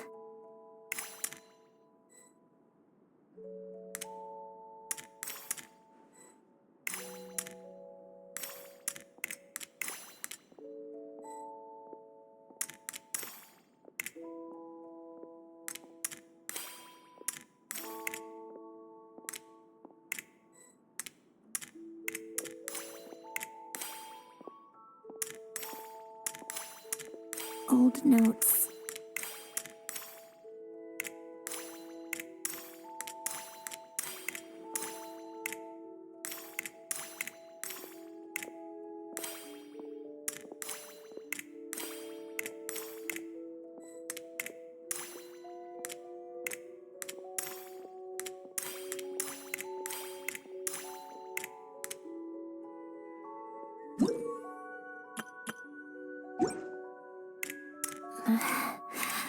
Polonia.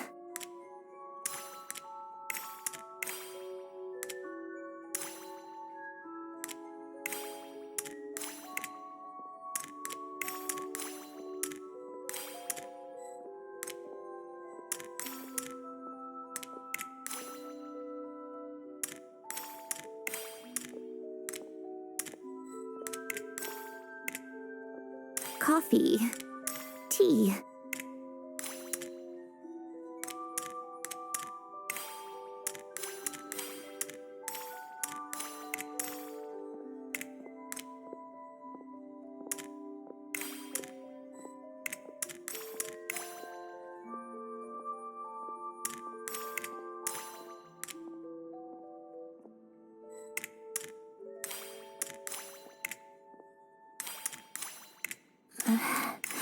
Polonia.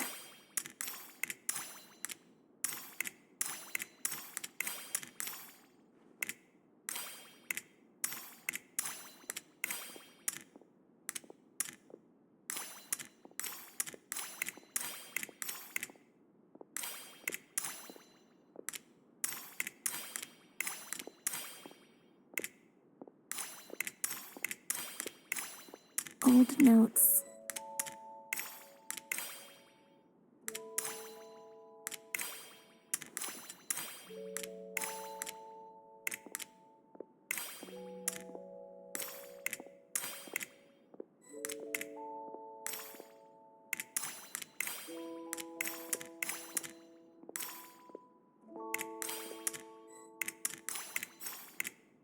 A warm hearth.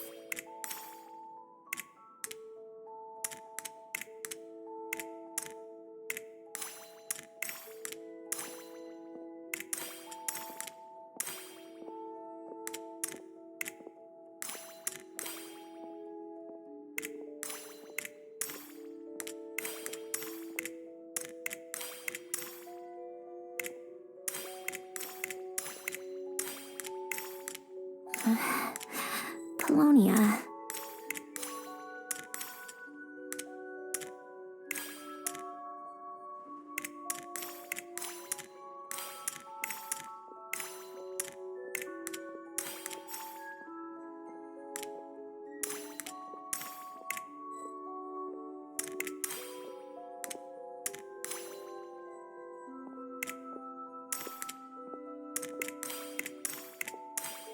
Old notes.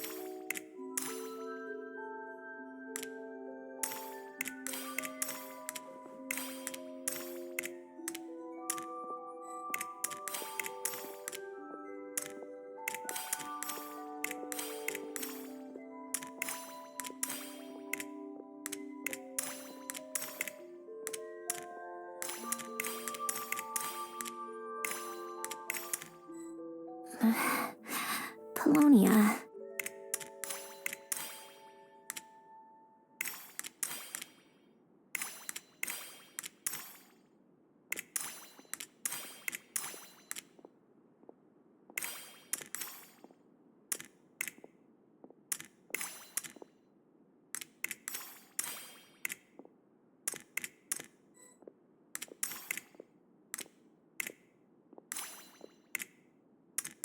Old notes.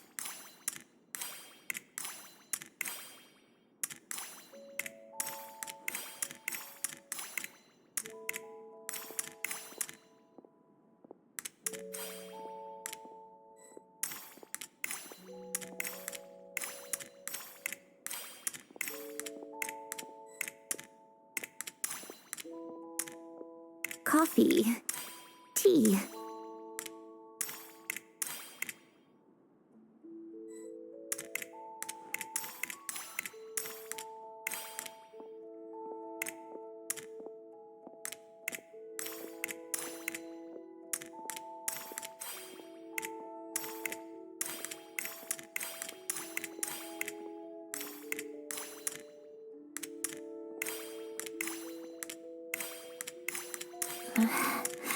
Polonia.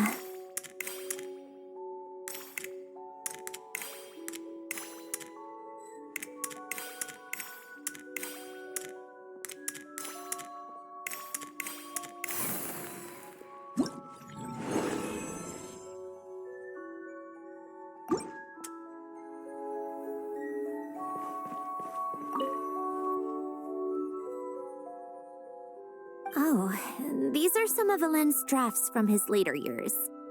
Just casual doodles, really. And these are just some unimportant letters. I couldn't be bothered to sort through them before I left.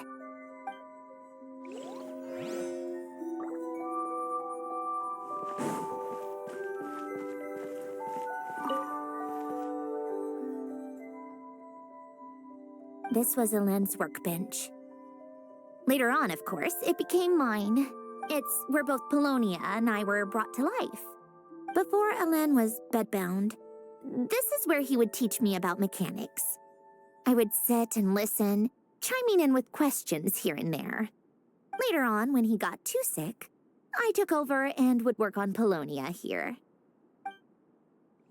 Wow! This house is filled with so many memories! It's so cozy and charming! You should have seen it at its prime, when people actually lived here. A lit fireplace, a steaming cup of coffee. That's the real deal.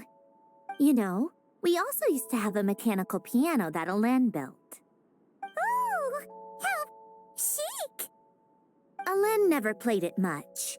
He probably wasn't able to at that point. But I managed... You know, we also used to have a mechanical... Once you learn the patterns, it's not really that difficult. I loved perusing Alen's collection of classical music. The chords and harmonies felt like individual mathematical puzzles. It was fascinating, so I did some composing as well.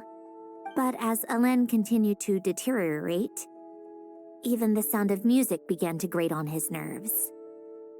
So I got rid of the piano. Aww. Back then, I assumed a piano was like an ordinary clothing rack, commonplace in every home and easily replaceable. It was only after I left that I realized how hard a good piano is to find. Enough about that. Alen's gift should be just in here. The only things undisturbed before I left were a few of his personal belongings.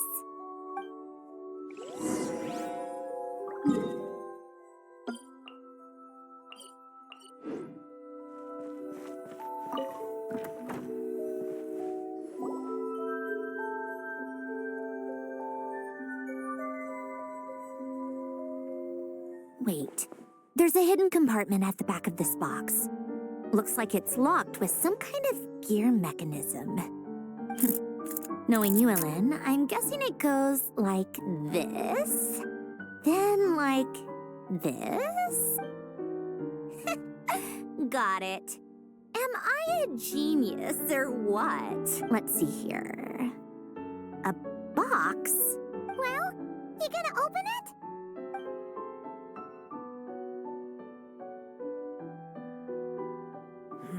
It's heavier than I was expecting. Just how much stuff is in here?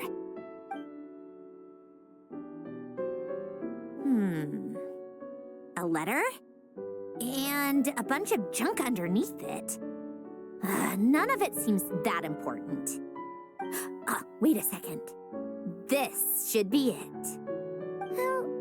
A cube? It's a multi-dimensional algorithmic core. Alen would use it to store information. Only Polonia and I have access. All right, I'll start looking into the core and the letter.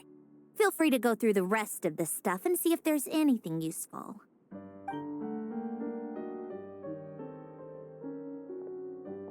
Okay. Hold on. There's another picture in here. This one has writing on the back.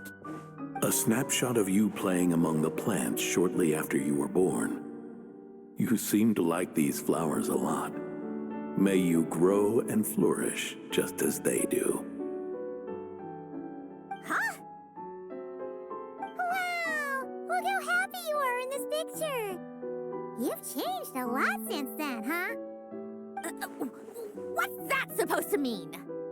Just that you come off kind of aggressive sometimes, or, you know, annoyed at everyone around you? Well then, people should stop being so annoying. It's not like I'm the one with the problem. Of course not. Oh, here's something else. Looks like a piece of paper torn out from somewhere. Today, I solved another math puzzle and made a breakthrough on a construction problem the Institute has been stuck on for years. Am I a genius or what? No, wait, that's From now on, I should have people address me as Her Highness the Clockwork Princess, unraveler of all reason. Nope. No more of that. I thought I tore this page out. You wrote this? Then how did it get... Wait, there's more writing at the bottom. You seem to have developed a distaste for this particular entry, considering I found it in the trash. I'm sorry, but I could not help but hold on to it. Forgive me. Helen! Don't be embarrassed. Everyone goes through a phase like that. Nonsense! I wasn't even the one who wrote that. It must have been Polonia.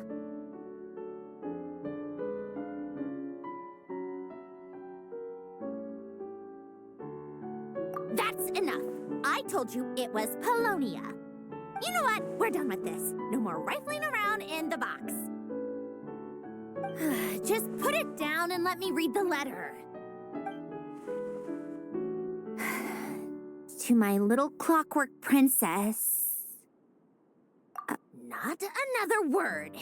Got that?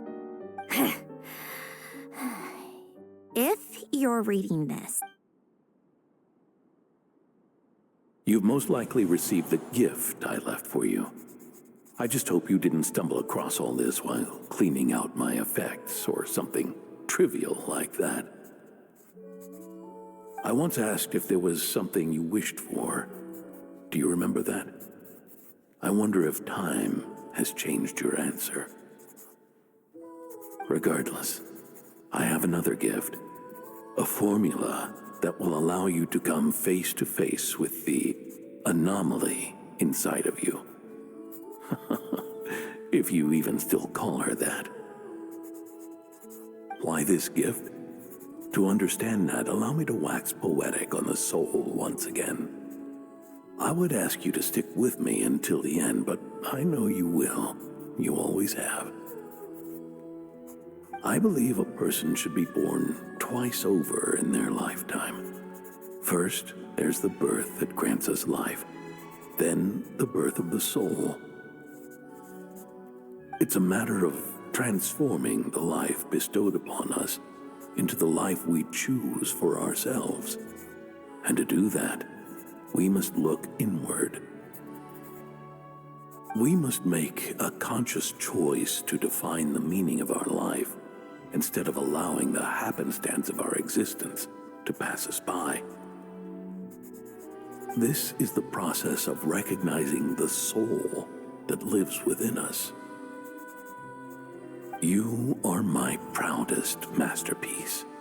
I told you that long ago. But to me, you have never been a creation or a machine. To me, you're just like the rest of us. You have a heart. In fact, some theories think of the human brain as nothing more than a machine, and thought the product of its computations.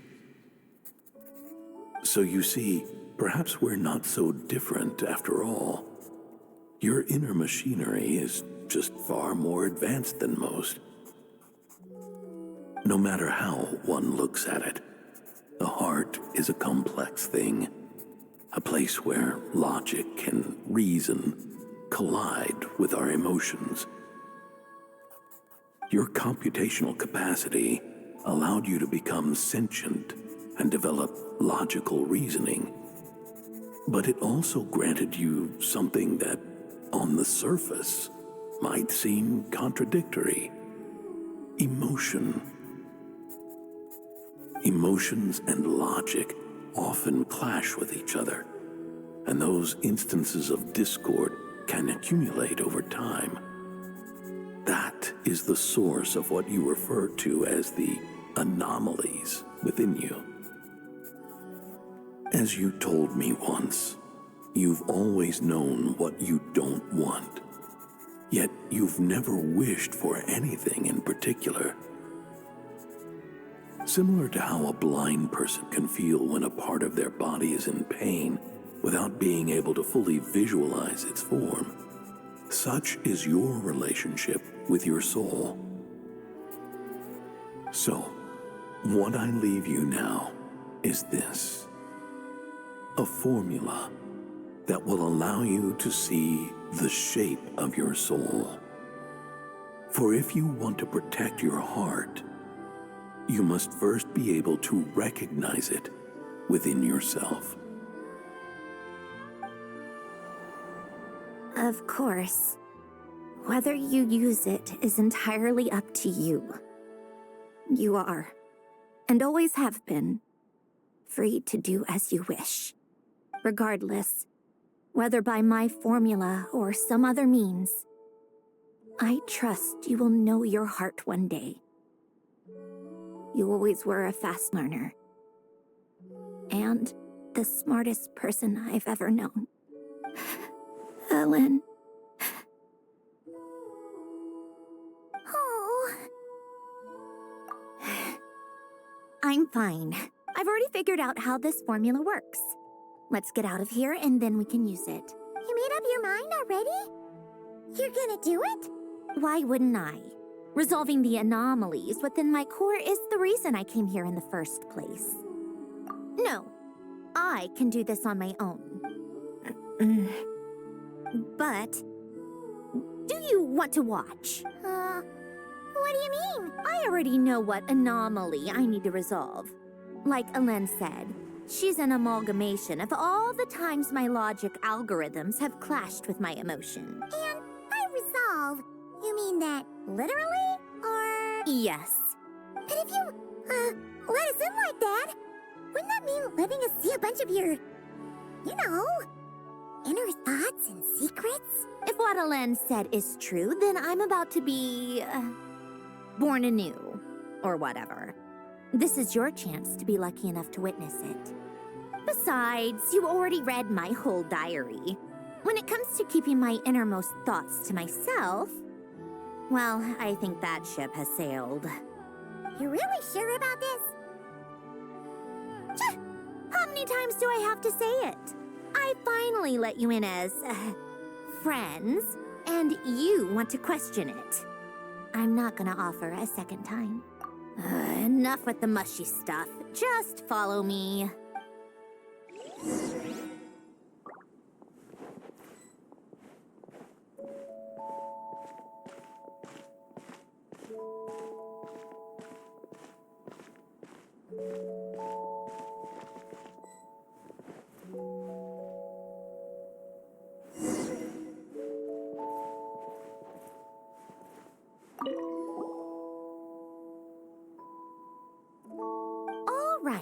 With the numerological array, I can construct a simple formula that will allow you to experience what I see and hear in real time. Oh, just like St. Lolly's scent-sharing technique. Been there, done that. Huh, sounds like that shaman has some tricks up her sleeve. The arcane and the mathematical are both fundamental laws of this world. Being able to achieve a similar result through both isn't surprising. Anyway, let's get this show on the road. But no comments from the peanut gallery, okay? I know I offered, but I still don't want any interruptions.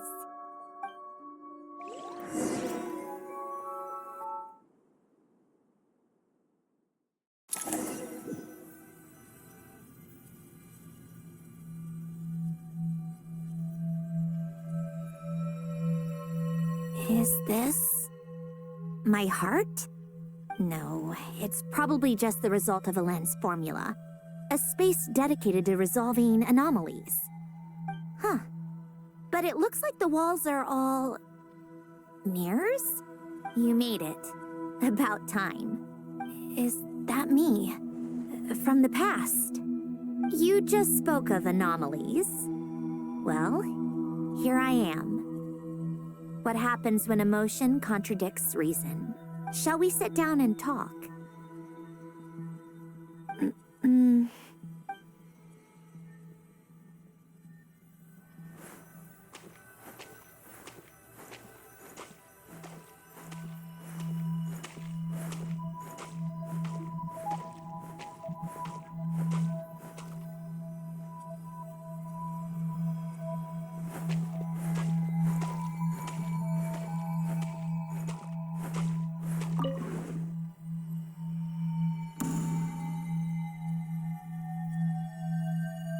That should do it.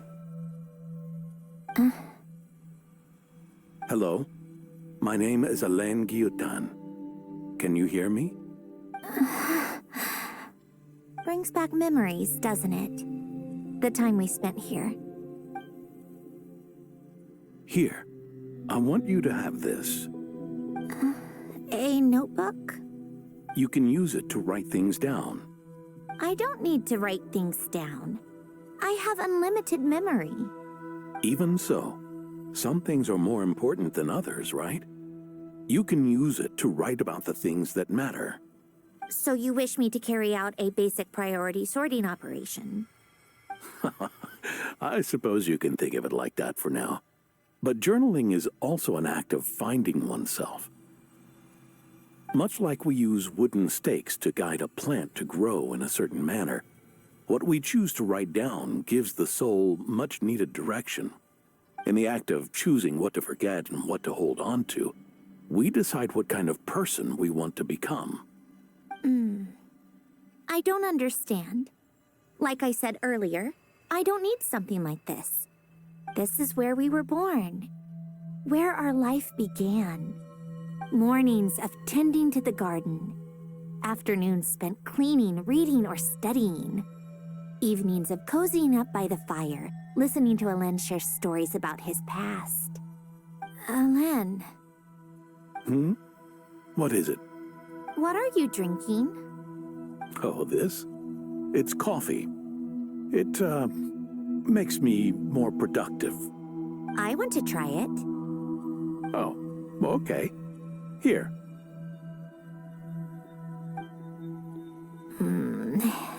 Bitter. Speaking of, why did you design me with senses? Taste, smell, touch. Well, I'm not quite sure. It just felt like the right thing to do. I suppose I hoped you might have a life of your own one day, and that you deserve to experience all life has to offer. Oh. Still bitter. But the smell is nice. I thought those peaceful days would go on forever. You know that's not possible. Maybe. But how was I supposed to know the end was just around the corner? That was just bad luck. Was it? Well, it certainly became a pattern, now didn't it?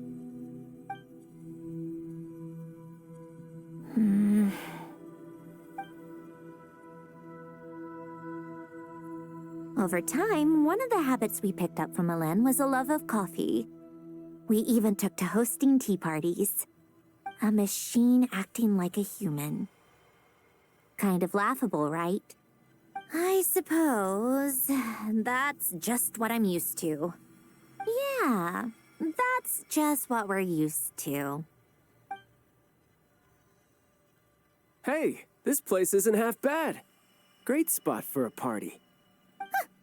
More and more people seem to be showing up to my tea parties uninvited. Anyone care to explain? Can you blame me? I saw Columbina leading Capitano somewhere, and I had to see what that was about. I had simply asked Columbina where I might find Arlecchino. I have business to discuss with her, and Columbina suggested looking here. Tartaglia and I were unaware that this was a private gathering. Apologies for the intrusion. It won't be for long. Whatever. Just add it to the list of annoying things that have happened today. What's one more? Since you're here, you might as well stay for a cup of tea. See? Told you she wouldn't mind. Much obliged, Sandrone. Well, look who we have here. Good thing I brought extra desserts. This has turned into quite the occasion. Capitano, I was just about to go find you.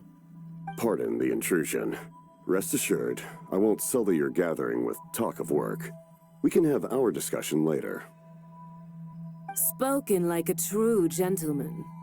A certain unmannered 11th seat could learn a thing or two.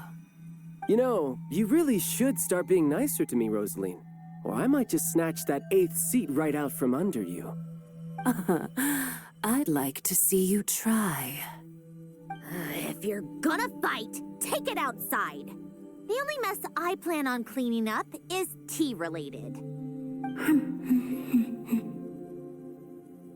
I still don't understand how our quiet afternoon turned into such a crowded gathering. One by one, people just kept barging in. And then, one by one, they left without a word. Yeah, pretty annoying, huh?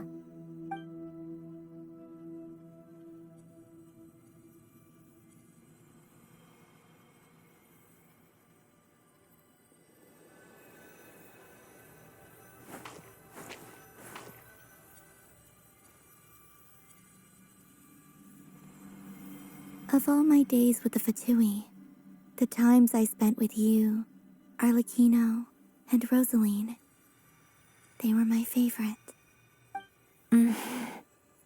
Goodbye, Sandrone.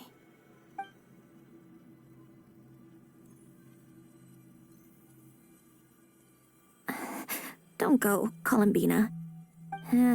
We should have just said that. Why didn't we? If we had, would the story have had a different ending? She couldn't stay. There was no future for her here. She would have just faded away. You're right. I suppose that's why you call me an anomaly.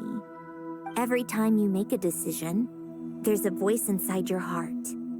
My voice, asking to contradict all logic and reason. Why didn't we make her stay? Is it worse to fight for something just to lose it? Or not to have fought at all? Don't you find it unfair? One by one, we keep losing the things we care about the most. But in the end, whether I want to fight for something or cry over all we've lost, you just push it down and pretend not to hear.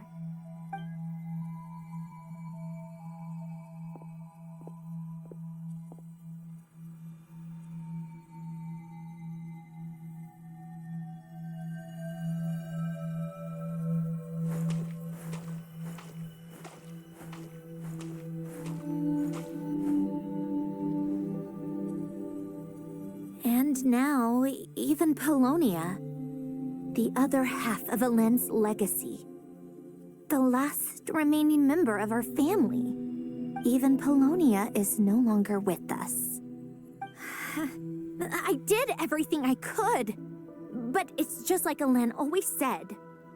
Polonia was one of a kind. There was no replicating what he managed to create. Don't you feel like our connection to the past is fading bit by bit? Like, even the things we have left are slowly slipping away. I suppose. But you can't move through life without having to say goodbye. And even as we experience loss, there are always new things to be gained. Ever so logical. What's your take, then? It feels like the more I care about something, the faster the world takes it away. It sounds so stupid, but I can't help it. That's the hand life has dealt me time and time again. Why even fight for something that's just going to be lost in the end? Better to never have had it at all. Better if it would all just disappear. Dark, I know. But the heart wants what it wants. Maybe the stellar linchpin appeared because of me. Because of what I wish for. I don't think so. Yeah, probably not. What an anomaly wants goes against all logic and reason after all. Well, go ahead and do what you came for. You're here to resolve the anomaly, aren't you?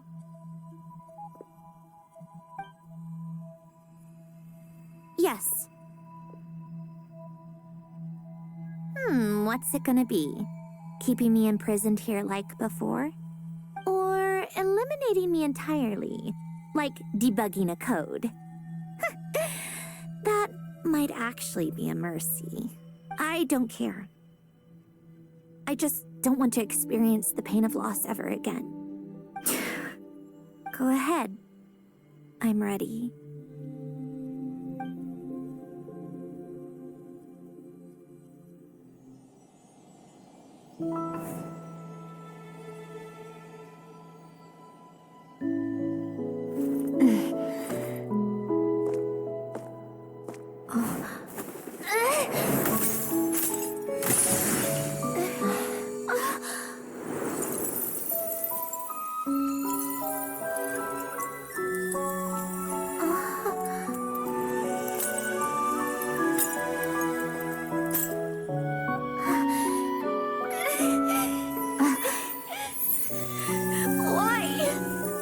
Why do we keep losing everything we care about? I know it hurts, but that's life. I wish... I know. I've always known. Because we've been one all along.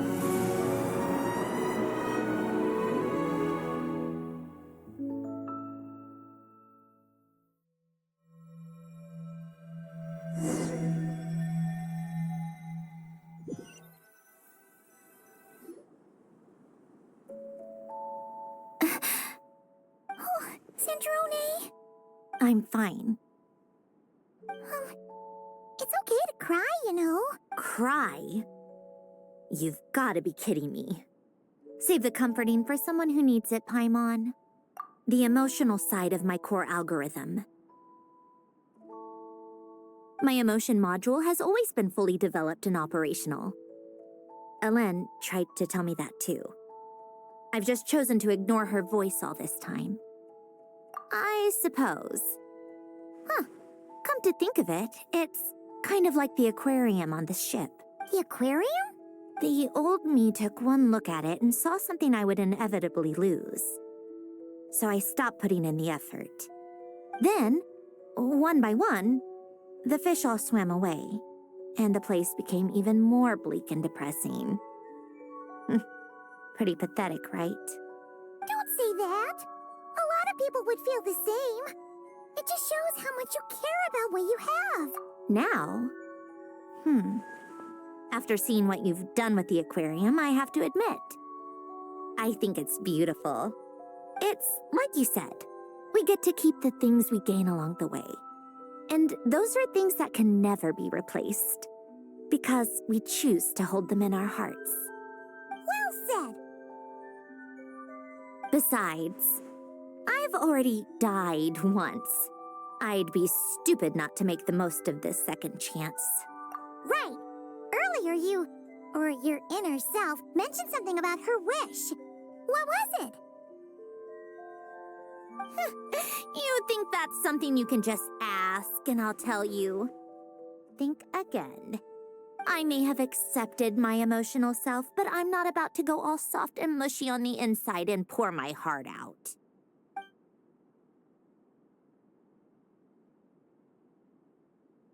That said, taking a step in the right direction couldn't hurt. Starting with cleaning some old aquarium tanks of my own. Huh?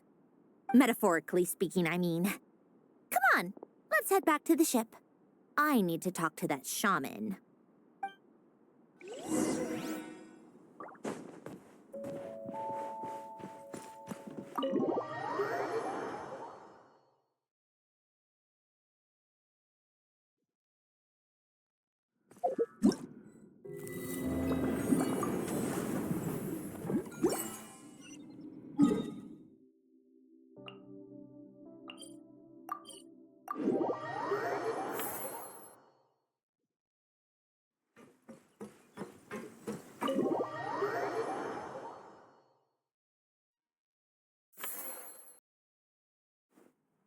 Huh?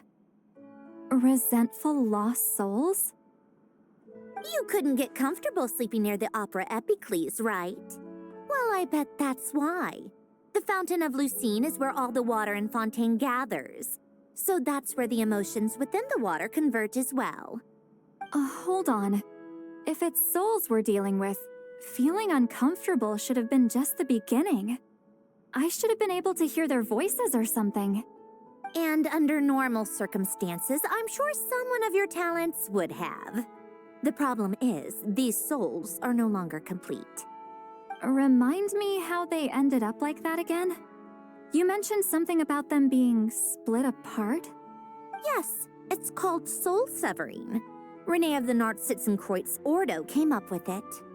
After learning of Fontaine's impending doom, Renee thought if he could find a means for the soul to live on in perpetuity, it might ensure the world's salvation. Soul severing was the first step of his research. Unfortunately, his theory of the four orthants was imperfect at the time, and a failure along the way caused his physical form to dissipate. Jakob, another member of the Nartsitzenkreuz Ordo, sought to carry on Renee's legacy and restore his physical form. He even used some of the people who stood in his way as test subjects for his research. By severing their souls? Yes. After Renee successfully awakened, the two continued their research, and all the severed souls ended up merging into Renee's consciousness. After you saved Fontaine by turning Fontainians into true humans, these souls returned to the ley lines. But the souls severed before Renee awakened had nowhere to go, doomed to forever wander the waters of Fontaine as listless spirits. Almost as if they exist outside the bounds of this world. Unrecognized by the ley lines or fate. No wonder I couldn't sense them. Not only that, but over time, they began to fuse with other entities. Their inner resentment lured in all sorts of evil beings, which corrupted and defiled them into nothing more than accumulations of filth. But the full transformation must have been recent. Otherwise, the Udex surely would have noticed. Wait, no, he must know already. That would explain the underwater Melazine patrols. No wonder I kept running into officers from the Mara Chaussee Phantom earlier. In that case, let's go find Nervalette and we can sort it out together.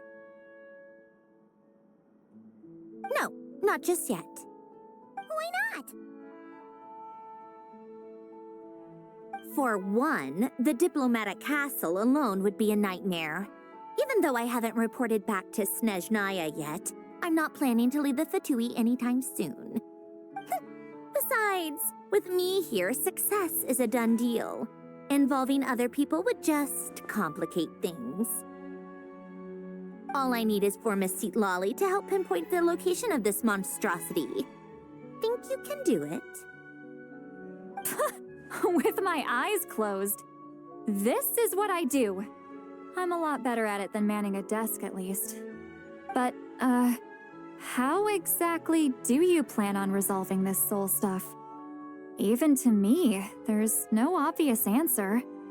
Seems pretty complicated, all things considered. Just trust me. I have the perfect solution. Oh, all right. If you're that confident, we'll follow your lead. Why the sudden interest in helping Fontaine with this, Androne? You never knew Renee and the others, right? No, I didn't. And you're right. This problem has nothing to do with me. I wouldn't get within 10 feet of the Nartsitzenkreuz Ordo or its members. But in his later years, Elen told me he regretted not helping his best friend when he needed it the most. He also felt sorry towards Marianne for being too lost in his mechanical research to look after her properly. If he were still with us, I think he'd do the same.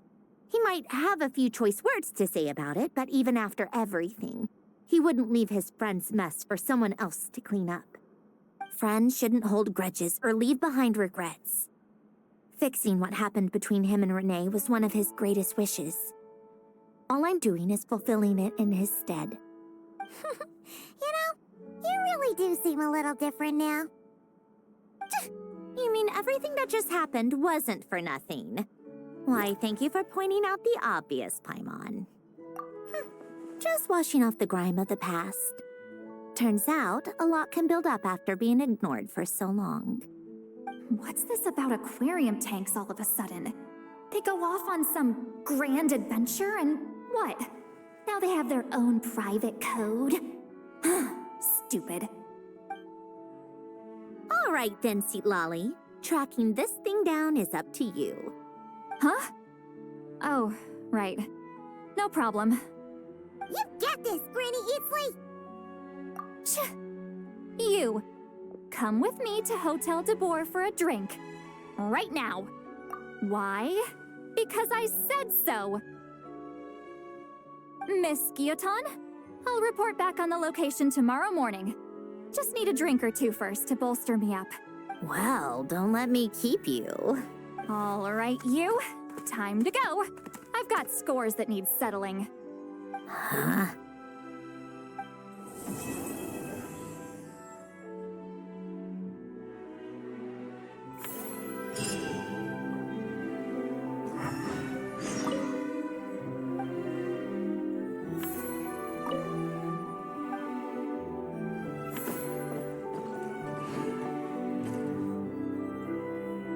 Listless, abandoned souls.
our aquarium?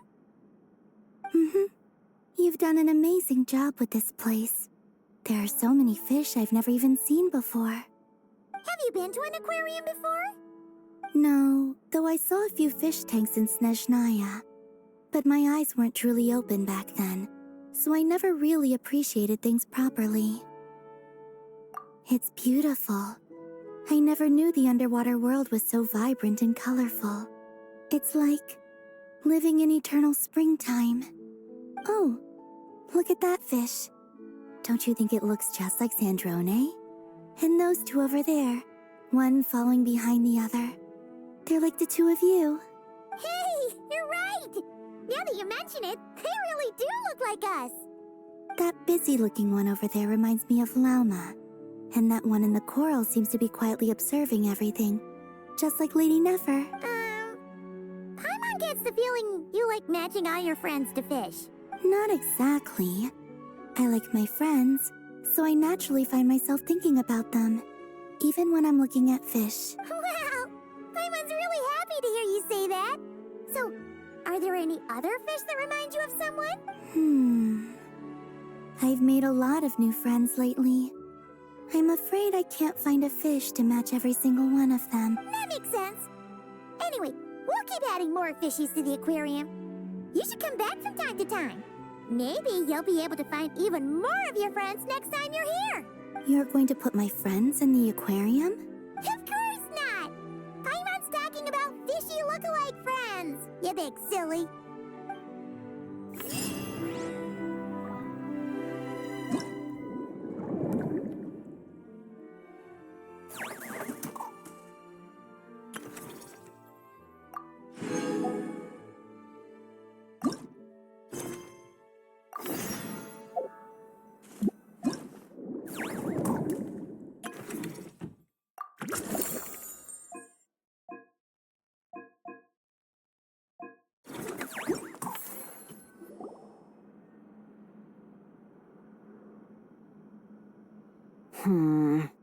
I think this one.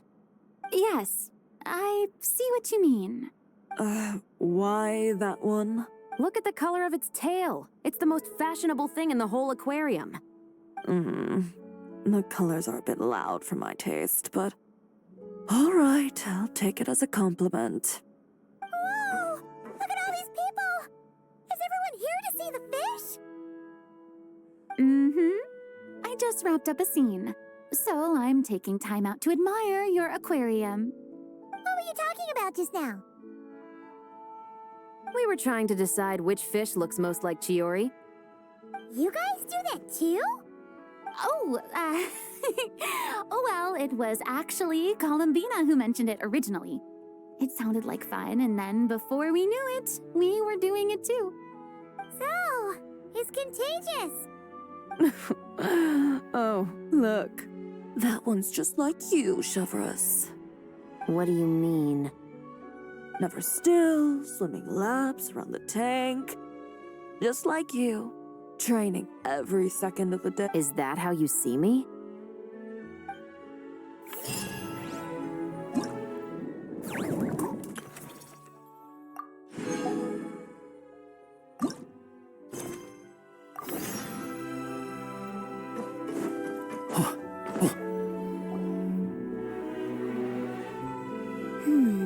What about this one? I still feel like it's missing something. Kalamina, Farina, what are you guys up to? Director Farina and I are...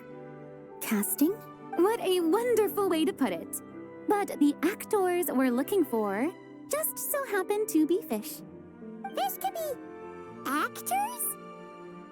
Animal actors are hardly a rarity these days. We're looking to cast a charismatic little fishy with just the right attitude to shoot some B-roll. It's essential for setting the mood. But I feel like we've seen every fish in the whole aquarium, and none of them quite fit the bill. Should we try asking the Traveler and Paimon for help? They have a knack for solving tricky problems. Paimon's happy you have so much faith in us, but when it comes to casting fish... Ooh, great idea! You're the ones with aquarium management experience, after all. So you're saying we should be on the lookout for talent whenever we go swimming? Paimon doesn't see why not. Then it's settled. I'll fill you in on the attitude we're looking for later. I guess this makes you talent scouts. You've really picked up the showbiz vocab since you started hanging out with Farina.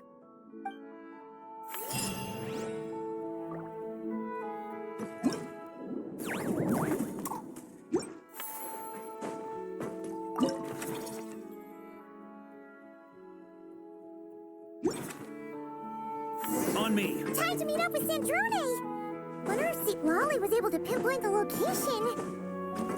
Well, we should know soon.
On me!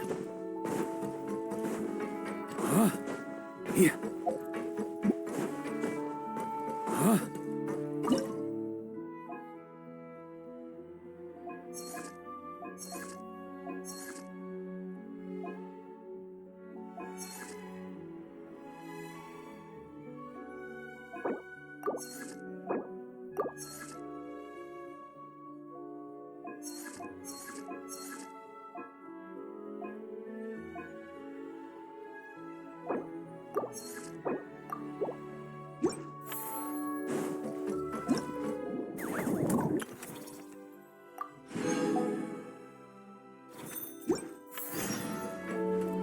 On me!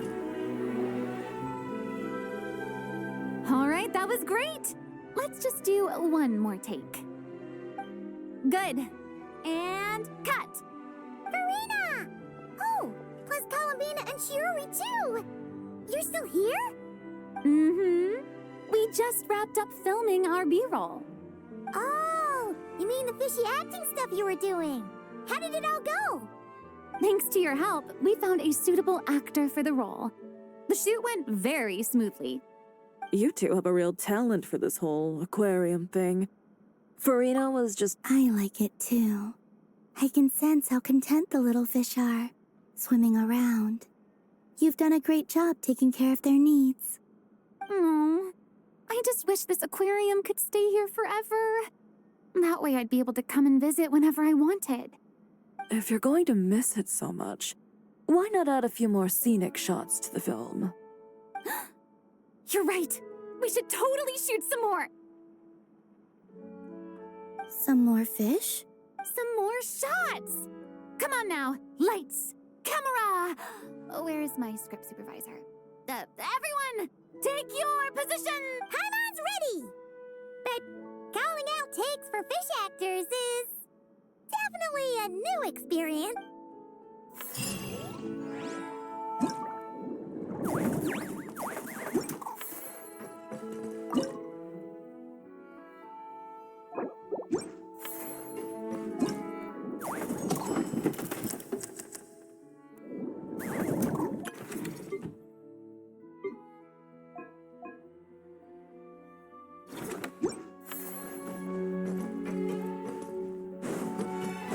Here.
Start by ruling out the impossible.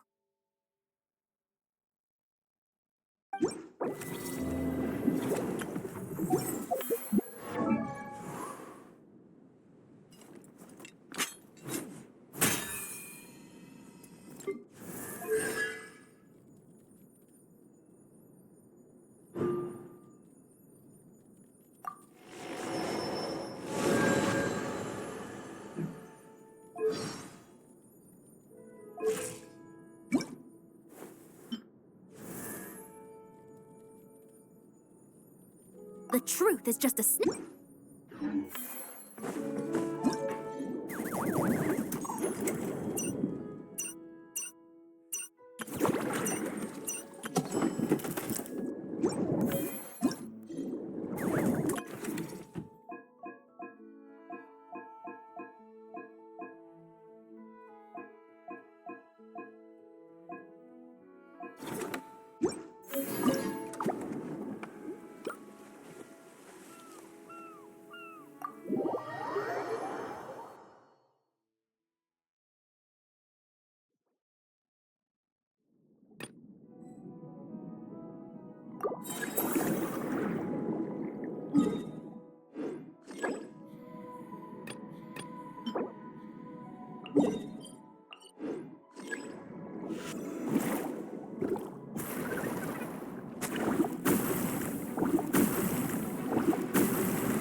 on me.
Here.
Oh, fantastic. That's pretty much all of the major junk retrieved. I'm sorry you've had to work so hard, you two. Oh, don't feel like you have to apologize, Fremine. The way Paimon sees it, we haven't been working. We've been fishing up goodies. Thank you. I've had such a happy and fulfilling time. And it's all thanks to you.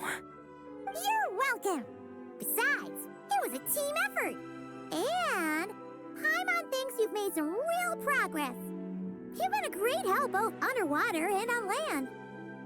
Oh, all right. I'm sorry. Besides, thank you. I really don't know what else to say at times like these. Maybe I still need a little more practice?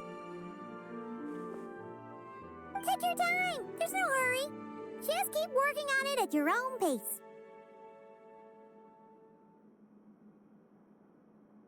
All right, it's a deal. Now that the cleanup's over, I was planning on going back underwater to spend some time alone. But, weirdly enough, after talking with you, even the sky itself seems calmer. I just wanted to, share this feeling with you. Anyway, I'd best head back and meet up with Linny and the others. I'll leave the rest of the underwater survey data with you. I hope you find what you're looking for.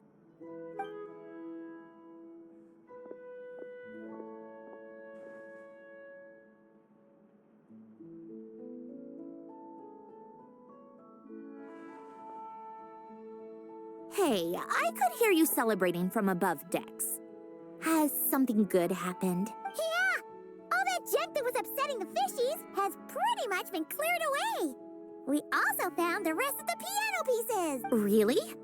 Let me take a look. Well, I'll be. With these components, I can finally fix the piano. It might not be exactly how it was before, but it should be able to play beautiful music. Oh, you sound really happy, Zandrone. Do I? Whatever. I'll go fix it right away. It shouldn't take me long.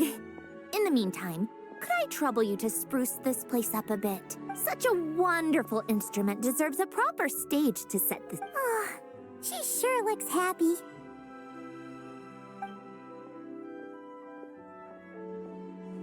Whoa! What a beautiful piano! Of course it is. It was me who fixed it after all. I also reinforced the mechanical linkages and retouched the exterior. You two didn't do too badly yourselves. This stage is truly worthy of this piano. It was nothing! Anyway, that's enough chit-chat. Aren't you gonna play us a song? Huh? Right now? When else? Why fix the piano if you're not gonna play? How about we leave the performance on hold for today? There's plenty of time for me to play for you later. Absolute nonsense. I just want to sit with it quietly for a while and reminisce about the past. And don't think a few cheap taunts are gonna get me to play. Practice first, performance later.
Hold up.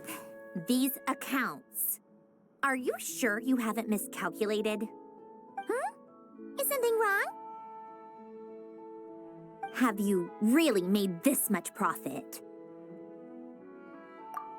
Do you really think I'm that petty? I'm just amazed you've done such a good job running the aquarium. Paimon thinks the Fontinalia Film Festival deserves some of the credit. This much revenue. Even after paying off the Wingelet's rent, there's still a sizable profit left over. Not in the least. I have no delusions regarding my business acumen. Constructing machines and studying formulas is where my passions lie. That said, seeing this place transform from a fishless room into what it is now really has felt like a miracle. Well, we owe you credit for lending us the space. It's so rewarding to see all our work bring so many people joy. Don't you think, Sandrone? Maybe a little. Only a little? I told you, I don't care about that.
On me!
Well-behaved little fish swimming to and fro in spacious, carefully arranged tanks. It really is a beautiful sight.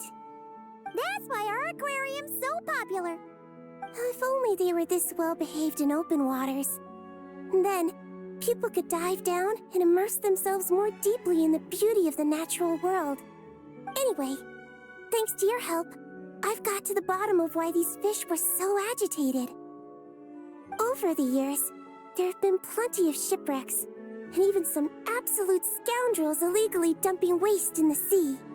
A huge amount of man-made junk has sunk to the seabed, piling up and destroying natural habitats. It's this that's caused the fish to become increasingly aggressive.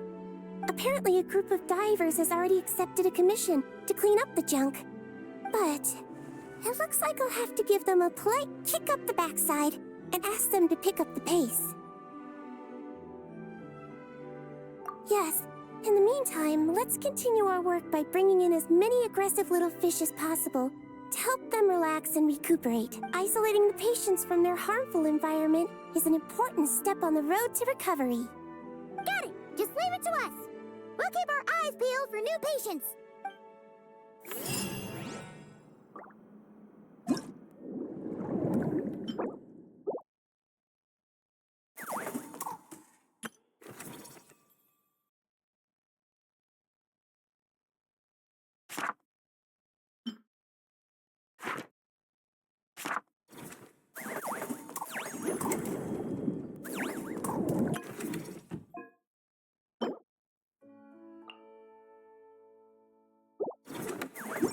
On me! Huh?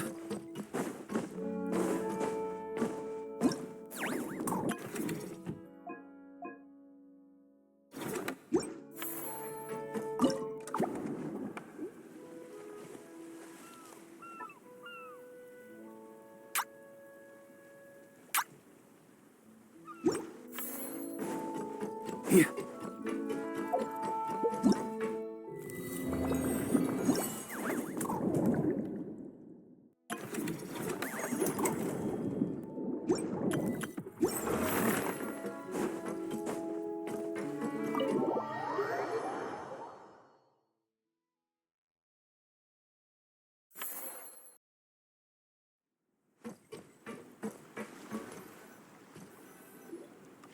See, Lolly sure drank a lot last night, huh?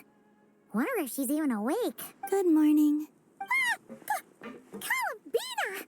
Oh, you sure know how to make an entrance. We just finished filming a last-minute scene, so I came up to get some fresh air. The others are still down below discussing what the final scene should be. You mean, how it should end? Yes, they're torn between whether the heroine should reunite with her old friend or not. Ah! Because the whole point is that she came to her friend's homeland to search for her, right? Oh, Paimon almost forgot the plot! Yes. Director Farina and Miss Chiori think a tragic ending where the two never meet would be more poignant. But Director Xavier thinks having the two reunite would make for a more touching and heartwarming ending. Me? I'm not sure. On a personal level, of course I want to see her again. Of course I want to experience that moment where we reunite. Even if it's just for the cameras. But that means an actor would have to take her place. And that makes me feel... Oh. Huh? Yeah, don't look so worried. Making a film is supposed to be fun. Besides, it's all gonna work out. You can trust Paimon on that. Work out.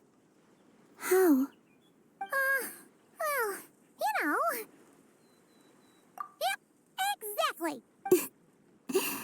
Okay. I trust you. I'll just focus on having fun for now. Well, well, look who we have here. Traveler and Paimon. Oh, the lighting specialist and clapper loader that never were. Yeah. We kinda went AWOL, didn't we? Sorry about that. Seriously, don't worry about it. Everything's going smoothly on our end, so just do what you need to do. You seem to be in better spirits now, Miss Columbina. I apologize if our earlier discussion put you on the spot. It's okay. I'm fine now. The Traveler and Paimon talked me through it. So, what are your thoughts on the ending then? Should we have them reunite or not? We should tie everything up in bows. Huh?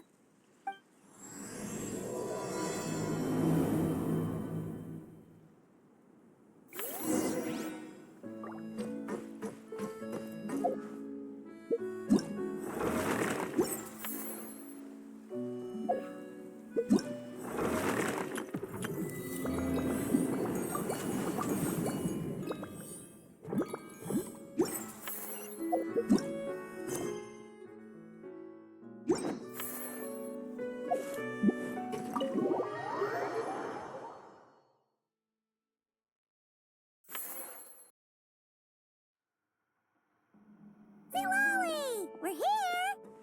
Oh, right on time. Well, yeah. We weren't the ones who drank our weight in alcohol yesterday. What? Are you suggesting Granny can't handle her liquor? It takes a lot more than that to get me drunk. Really? 'Cause, you stopped making sense after a while. Did I? Huh. News to me. I didn't say anything too crazy, I hope. Let's see. You spent half an hour bad-mouthing Auroron, half an hour complaining about work, an hour talking about light novels, and, Hanan kind of fell asleep after that. Are they gone? Oh, the crew? Yeah, we bumped into them on the deck, but they just left. Wait, but now that everything with your core is sorted out, what's stopping you from seeing Columbina? She misses you a lot. I just want to deal with this mess first. Besides, this is a perfect chance to make her jump for once. I have to plan it out more. But enough about that. Were you able to pinpoint the location of our target? Of course. When Granny Eatsley promises something, she delivers. Great, let's see. The Morte region. Wait, this is the Tower of Gestalt, the place the souls were severed. Is that the source of the resentment? Or is it the Narcissenkreuz Ordo in general? Let me come with. This thing's movement isn't fixed. If it's not at this location when we get there, I can use a ritual to summon it. You've already gone to more than enough trouble. I don't mind. These old bones have nothing better to do anyway. Summoning a spirit isn't going to do me in. Besides, if I don't go, they'll just have more inside jokes I can't join in on. All right then. I appreciate it. There's no time to lose. Let's head out!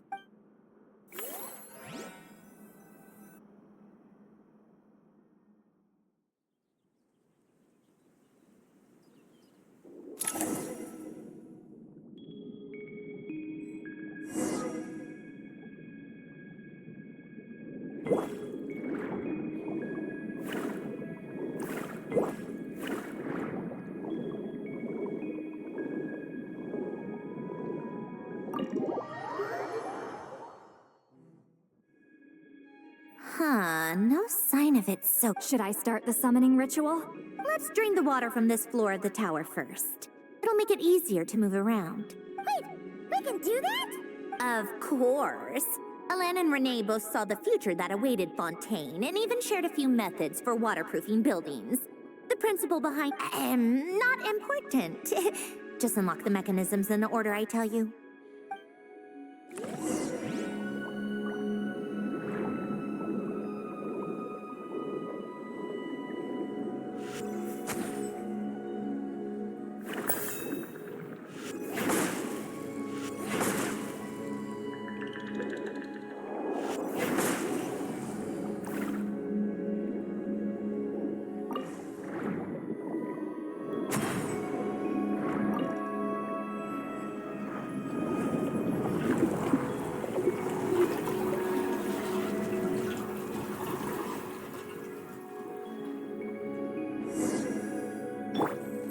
How tiresome.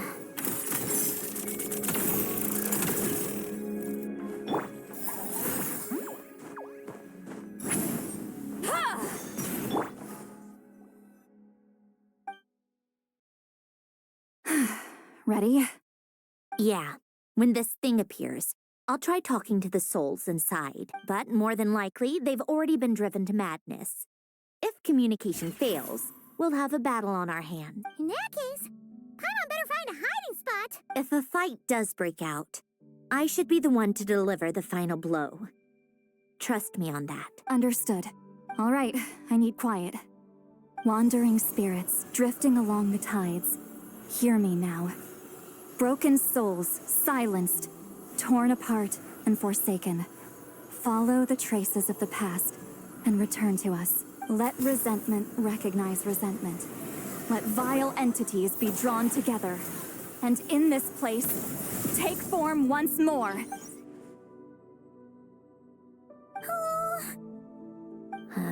What now? Is that it? This is exactly why I deal in math, not magic. How are we supposed to know what stage the spell is at? It's like there's no logic to speak of. Mechanical science is so much easier to... Watch out! Hey, you! Or whoever's inside of you.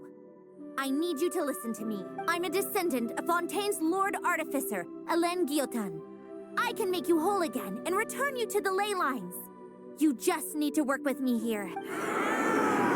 Zandroni! Shh. Looks like talking this out is off the table. All right, plan B. Time to blow off some steam.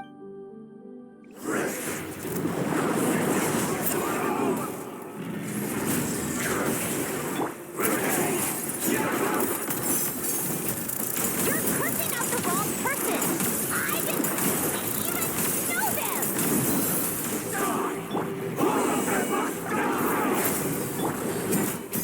Most of them already did. But you still have a chance to return to the ley lines and reunite with your family. Just work with me.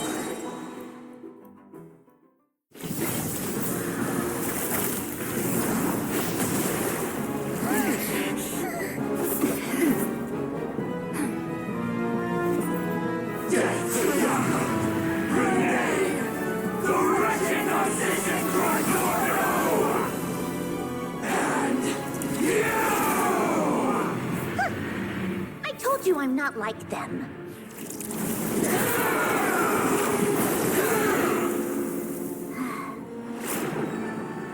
I'm stronger.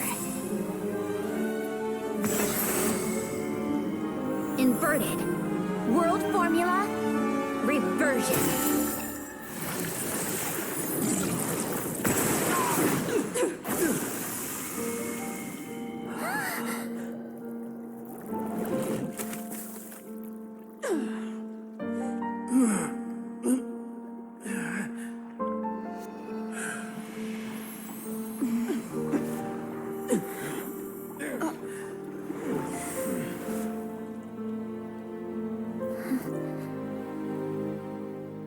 Be at peace among the tides. Lost souls. Is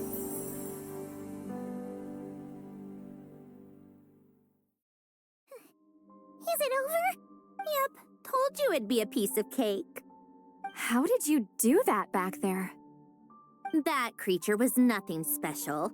Add a bunch of souls with nowhere to go, a touch of malicious energy, a few impurities, and a whole lot of resentment. And that's what you get. All I did was separate the original souls from the rest of the filth, allowing them to be accepted by the current rules of the world. The principle behind the world formula is divergence. Starting from a point of origin, it deconstructs and reconstructs the possibilities of the world to find certain answers. So, it would follow that reverse calculating the world formula allows us to achieve convergence and restoration instead. It's similar to the concept of homological reduction in mathematics. I reduced them to the basic fundamental essence of their being without changing. That meant... never mind. Judging by all the blank stares, I'm guessing you don't actually care. I think I finally understand how Outlanders feel when I ramble on about shaman stuff. Point is, it was super impressive. You really are amazing, Zandroni. You're just realizing that now? Ahem. Enough about that. We should get going. I'll go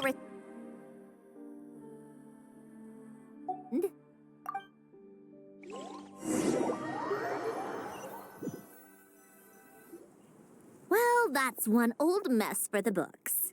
Glad to have that over and done with. Feels nice to do a good deed every once in a while. You helped everyone out a bunch and not cry, too. Kinda seems like... I wouldn't be so sure. I'll be heading back to the Fatui soon enough. You two are too trusting sometimes. Fine. Just don't say I didn't warn you when it comes back to bite. Well, where to next? Back to the ship? Yeah, your personal business, the Narcissisnkreuz thing, it's all resolved. That means you can see the people that need seeing now. Everyone's gonna be so happy you're back. You wouldn't catch me dead admitting to this before, but... yeah, I really have missed everyone. Columbina's a special case, though. This time, I'm definitely getting her back for all her annoying antics over the years.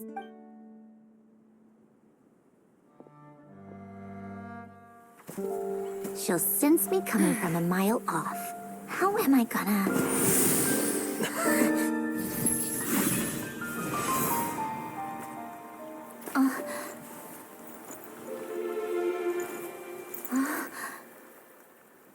Sandrone? Is it really you? You're back? You didn't tell me. You avoided me. Why?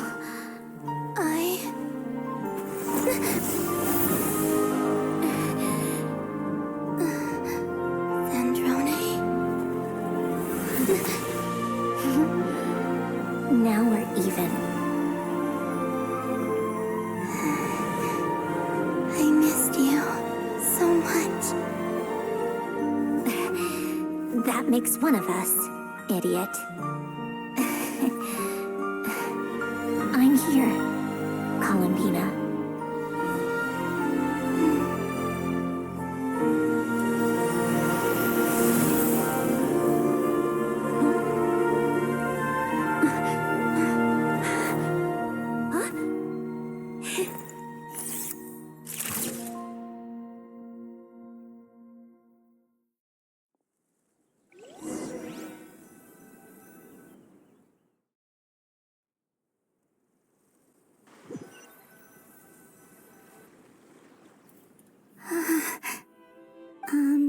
Sandrone.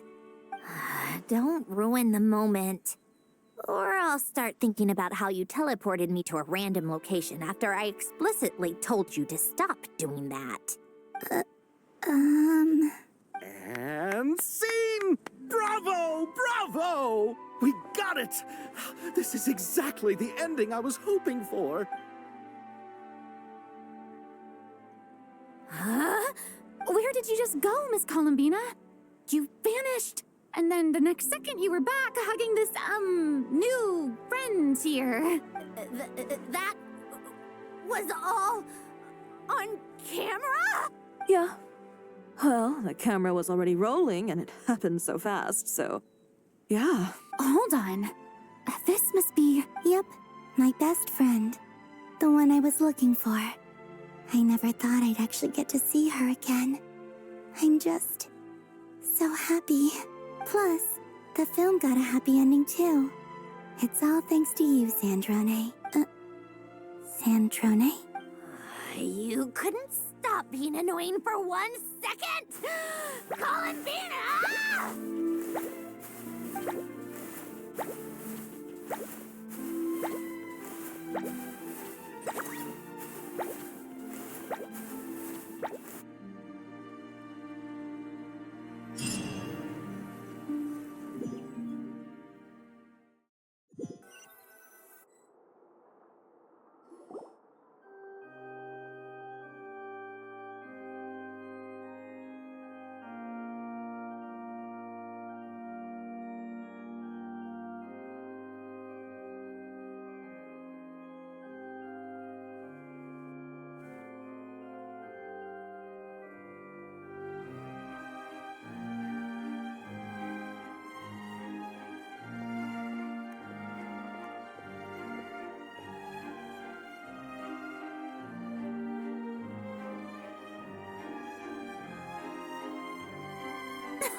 As expected. Going to the opera house is the true way to enjoy a film. You get to see the audience's reaction in real time, too. The endings seem to be received quite well. Paimon can't believe you let us include that in the final cut, Sandrone. You even agreed to help us reshoot a couple of shots. Thanks a million. Most of it was caught on camera already, so it's not like I had much of a choice. Besides, the film I'm in is going to be anything less than perfect. What are you laughing at? Nothing. It was just interesting to see us on screen together. I'm glad this moment is going to be preserved forever. Just a pity we didn't take home the Farina Award this time around. Well, artistic films can rarely compete with commercial ones. You should have prepared yourself for this the minute you changed the script. True. Oh, did I hear someone mention the Farina Award? Come on, don't gloat. I won't. Our crew winning the Farina Award was a team effort after all. Costume design, script adaptation. Ooh, and the practical effects were so realistic. The flames and explosions even made me jump while we were filming. A lot of the effects were based on actual items the Special Patrol confiscated from criminals. Who knew they'd serve another purpose, right? But it turned out amazing. Really brought the thrilling scenes from the novel to life. Fontaine's film industry is seriously impressive. Which film did you vote for, Silali? Isn't it obvious? Great Detective Herlock, of course. That's the whole reason I'm here. You all should be proud, though. A lot of critics are saying really good things about your film, too. Longing and loss, searching for something even after it's gone. It's a film that makes you think about life and how important it is to explore those themes. Well, that is what the art of storytelling is for. Watching a film with friends is so much fun. There's some... Ooh, let's throw a celebration later then. We're all old friends. Oh, we could find a place and chat to our heart's content. How about the Winglet? That's perfect. Friends and family are more than welcome too. So if you want to bring people, don't be shy. You all can head over first and make yourselves at home. I'll bring over some refreshments in a bit. I just have one more stop to make first. Can I come? Fine. Not like you'd listen if I tried to stop you.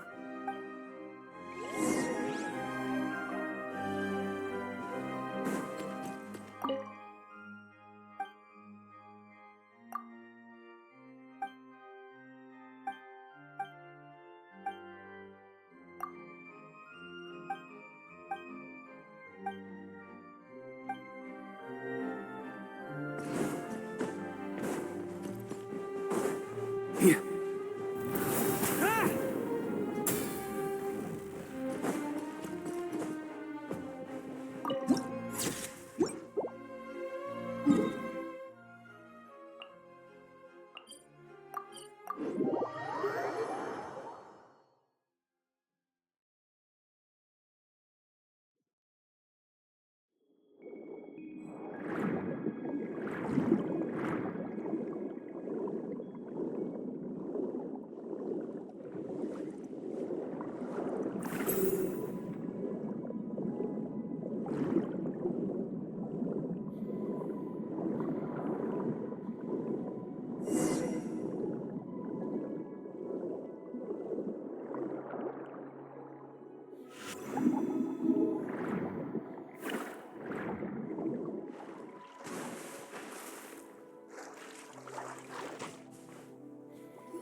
Yes.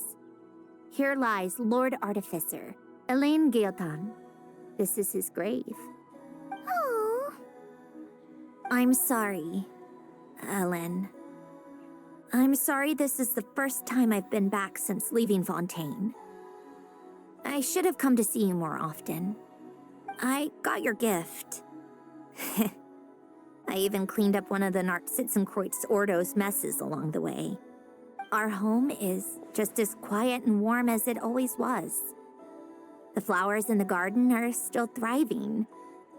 I'll make sure to tend to them more often from now on. Polonia received irreparable damage in battle. I should have taken better care of your invention. I'm sorry.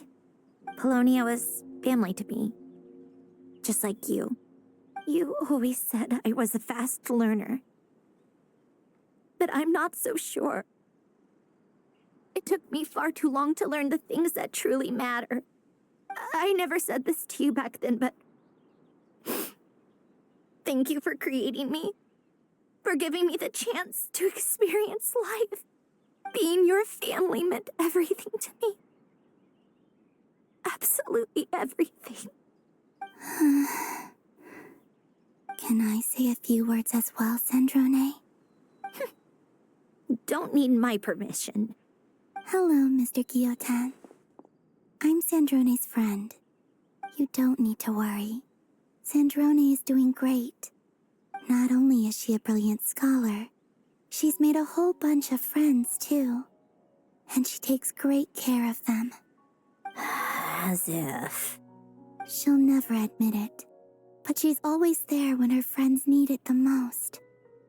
I wouldn't even be here without her. So, if she ever needs help, her friends will be there in a heartbeat, including me. That's what best friends are for. Columbina. What else? Oh, she likes drinking bitter coffee, listening to piano music when she can't sleep. Turns out she even likes giving hugs. No, wait! Don't tell him all that! Huh? I don't understand. I didn't think you'd want to hide things from him. Well, yeah. But there are still things I don't want to say. Okay. I'll come by myself and tell him for you then. That's not what I meant. All right. Enough with the speeches. If no one has anything else to add, let's just leave it there. Should we say a few words too? Kinda seems like Columbina said it all. Oh, great idea!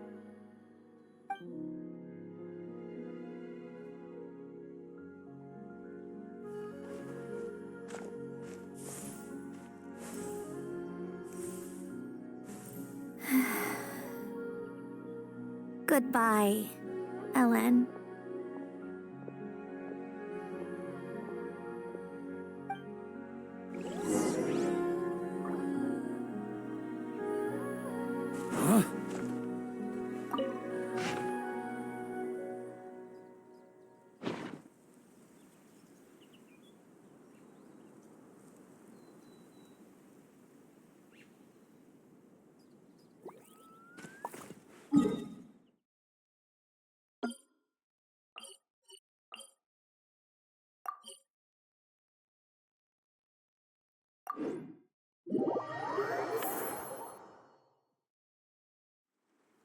On me.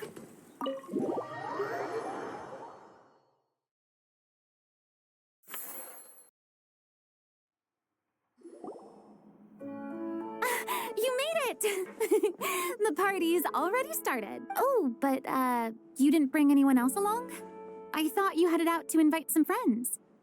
We did invite a friend, actually. She'll be here soon. She's even bringing some desserts to have over tea. You should join us later, Miss Farina. I do love a tea party. Then don't mind if I do. This seems like a fun occasion. Let's go talk with everyone. Good idea! We'll introduce you to all our old friends.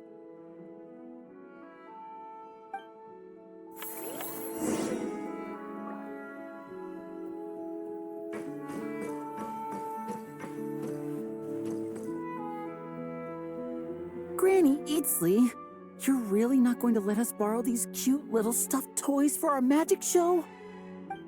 First of all, Seat Lalin and Eats Papa are Chi-Chi meal. They have inauspicious stars sealed within them, and they're my helpers, not toys. But the Grin Malkin Cat and Boggle Cat box are Linny and Lynette's helpers. And they still make good partners on stage. Agreed. We've never had a Chi-Chi meal pop out of our hats before. It would be quite the surprise. I think the audience would love it.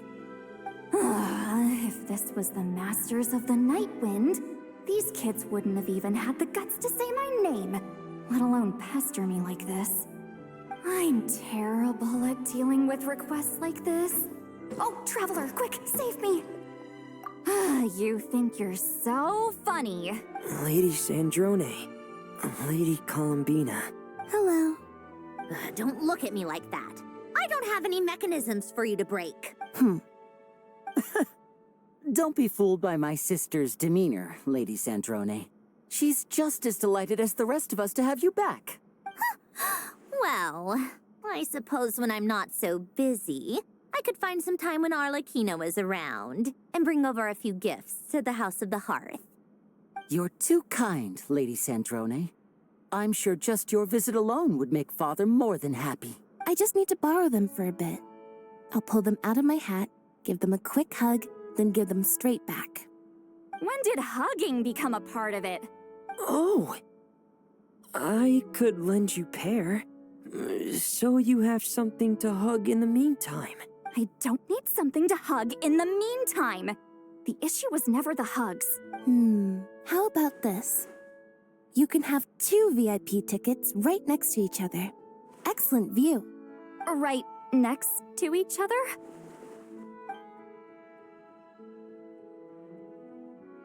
Yep, super quiet. No one will bother you. I'm sure you'll have a great time. Fine.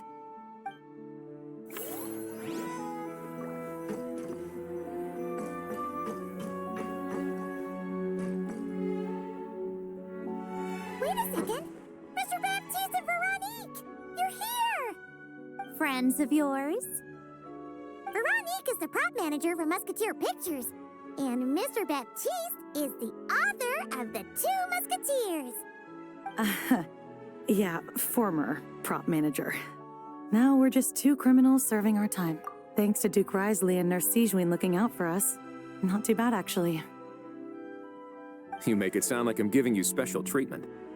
I just think the method of justice you chose to pursue is one people can respect. You are far too modest, Your Grace. The only reason we were even able to come to the surface for the festival is because you fought for it. It's also just good for the physical and mental health of the prisoners in general. Anyway, I suppose I have you to thank for keeping the winglet in such good shape. I never knew she could look so striking. I didn't do anything special. It was mostly the Traveler and the others. Don't sell yourself short, Miss Guillotin. You are the current captain, after all.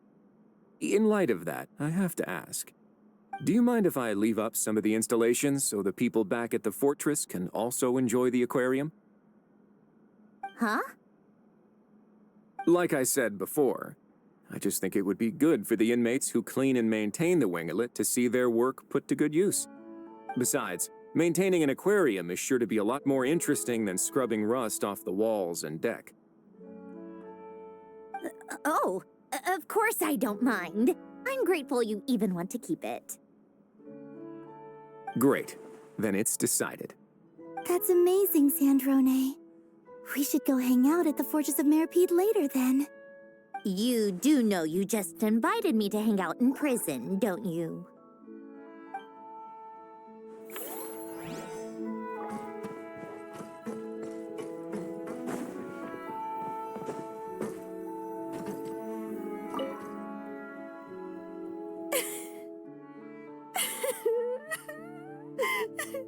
What a dream come true! For once, it all worked out! I can die without regrets. Let's not get too ahead of ourselves, Director Lapine Pauline. What was in that piece of cake you just handed her, Escoffier?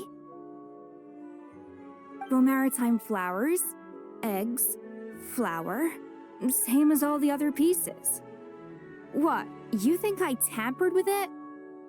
Playing a detective in real life now too, are we? Oh, it's so so delicious. I'm so happy. My life has peaked. Miss Lapine Pauline, look who I brought! Master! Wait, what happened to your face? Why are you crying? Never mind my face. Here, let me introduce you. This is Miss Charlotte and Miss Escoffier. Things are sounding lively over here. Oh, look who it is! Perfect timing. I was so busy with the shoot, I feel like we barely got to talk. And the elusive Miss Guillotin. It's great to see you. Thank you so much for letting us use the boat free of charge. That was so generous of you. Oh, right. Introductions. This is Miss Charlotte and Miss Escoffier. That's kind of you. But I didn't really do anything.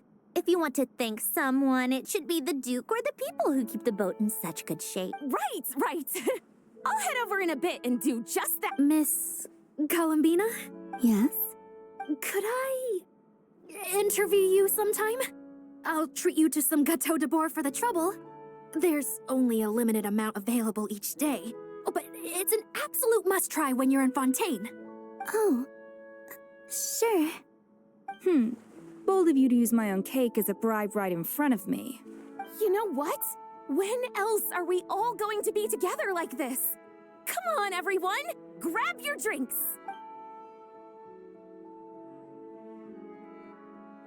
Are we going to toast? Yup! Come on! Sante!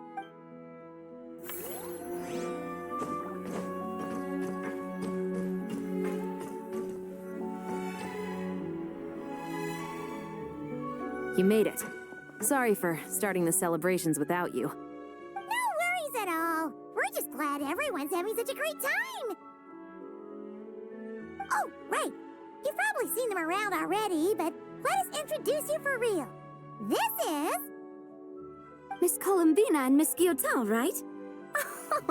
Oh, we saw the film you were in. It was so touching. Yep. This one started bawling her eyes out right next to me in the theater.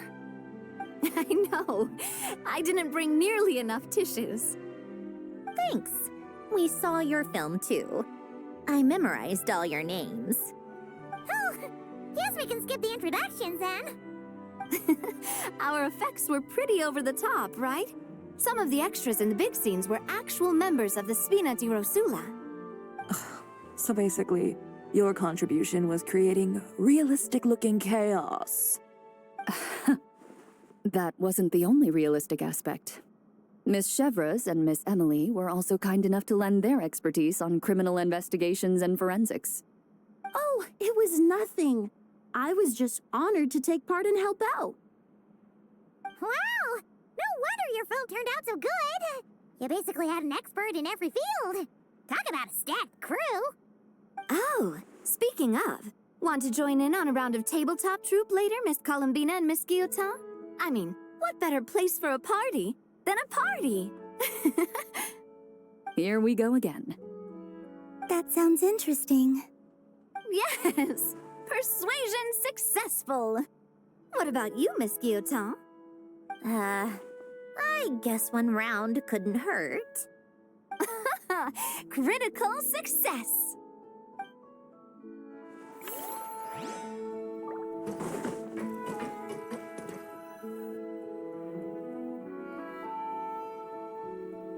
Nervalette! You came to the celebration too! Yes. I can only hope my presence does not make anyone ill at ease. Who's this? All right! This is Nervalette, the Udex of Fontaine. And this is Columbina and Zindrone. Greetings. Hello. These two must be the Fatus and former Fatus related to the recent incident in Nordcry. I read about them in the diplomatic report. The Udex? Oh, the dragon that cries a lot. Oh, well... Jeez, Columbina. That's your takeaway from all those Fatui meetings? Seriously? Is that truly how I'm portrayed in the Fatui's intelligence? You must put a lot of people in prison then. Well, it would be more accurate to say I pass judgment on their crimes. All trials in Fontaine strive for fairness and justice, so as to avoid imprisoning the innocent. So, only the people who deserve it get sent to prison. Well, deserve is quite a subjective metric, is it not? At the very least, I can promise that in every trial over which I preside, I make every effort to deliver a fair verdict.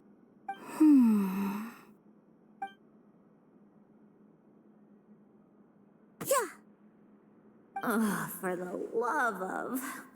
what is she doing now? You seem like a good dragon. Not the kind that throws people in prison for no reason. I think we can get along just fine. Thank you? Then she punched me because... Sorry, Nermalette. She thinks that's a sign of friendship. Where does she even pick up weird habits like that? Ah, I see. I believe I have observed people on the streets of Fontaine expressing affection in a similar manner. I suppose I now know what it feels like. Yes. Quite, abrupt. You know, these two are surprisingly alike. Oh, looks like Arlecchino's here. Come on, Columbina. Let's go have ourselves a tea party.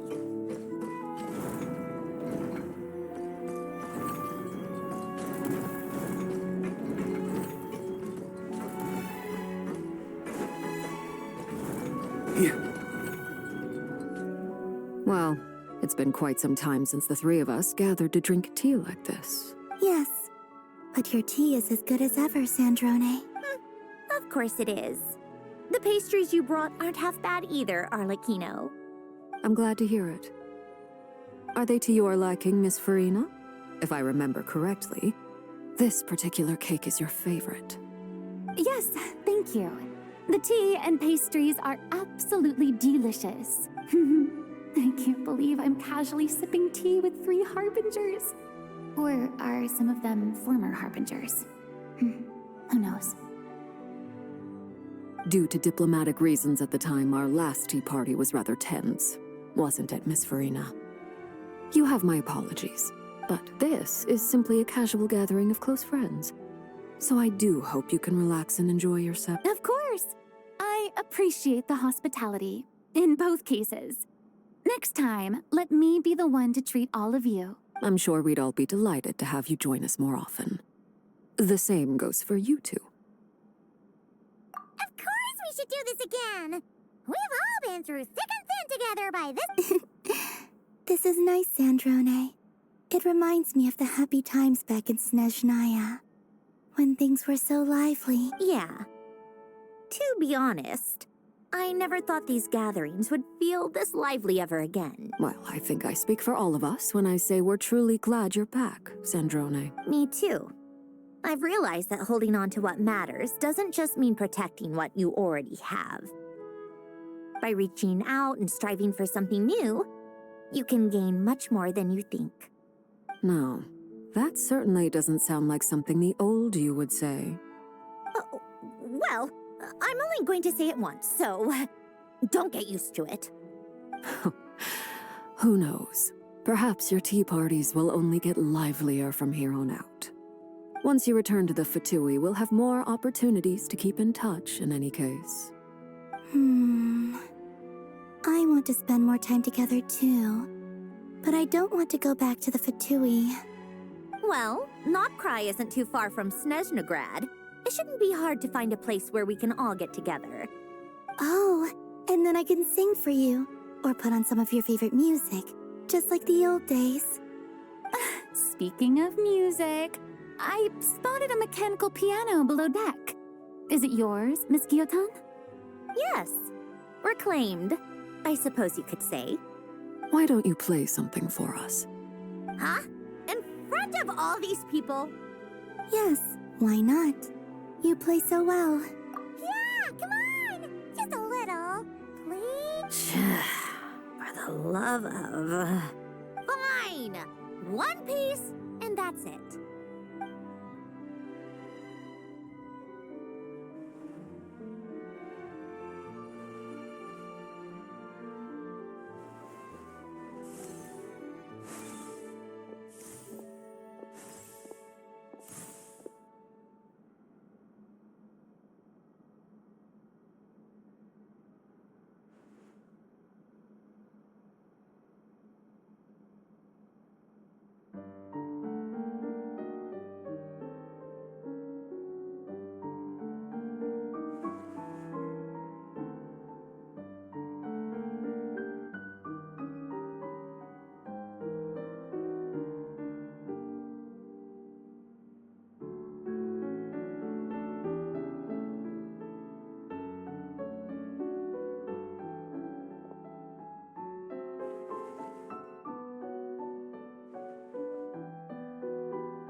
Musketeer pictures!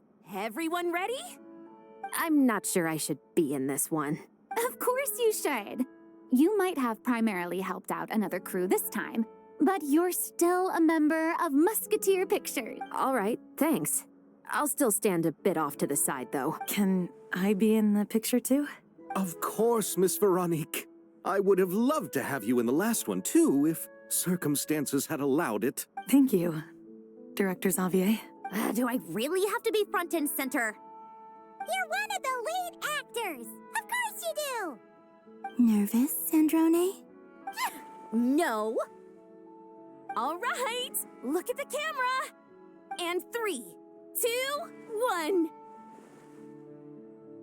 Musketeer Pictures!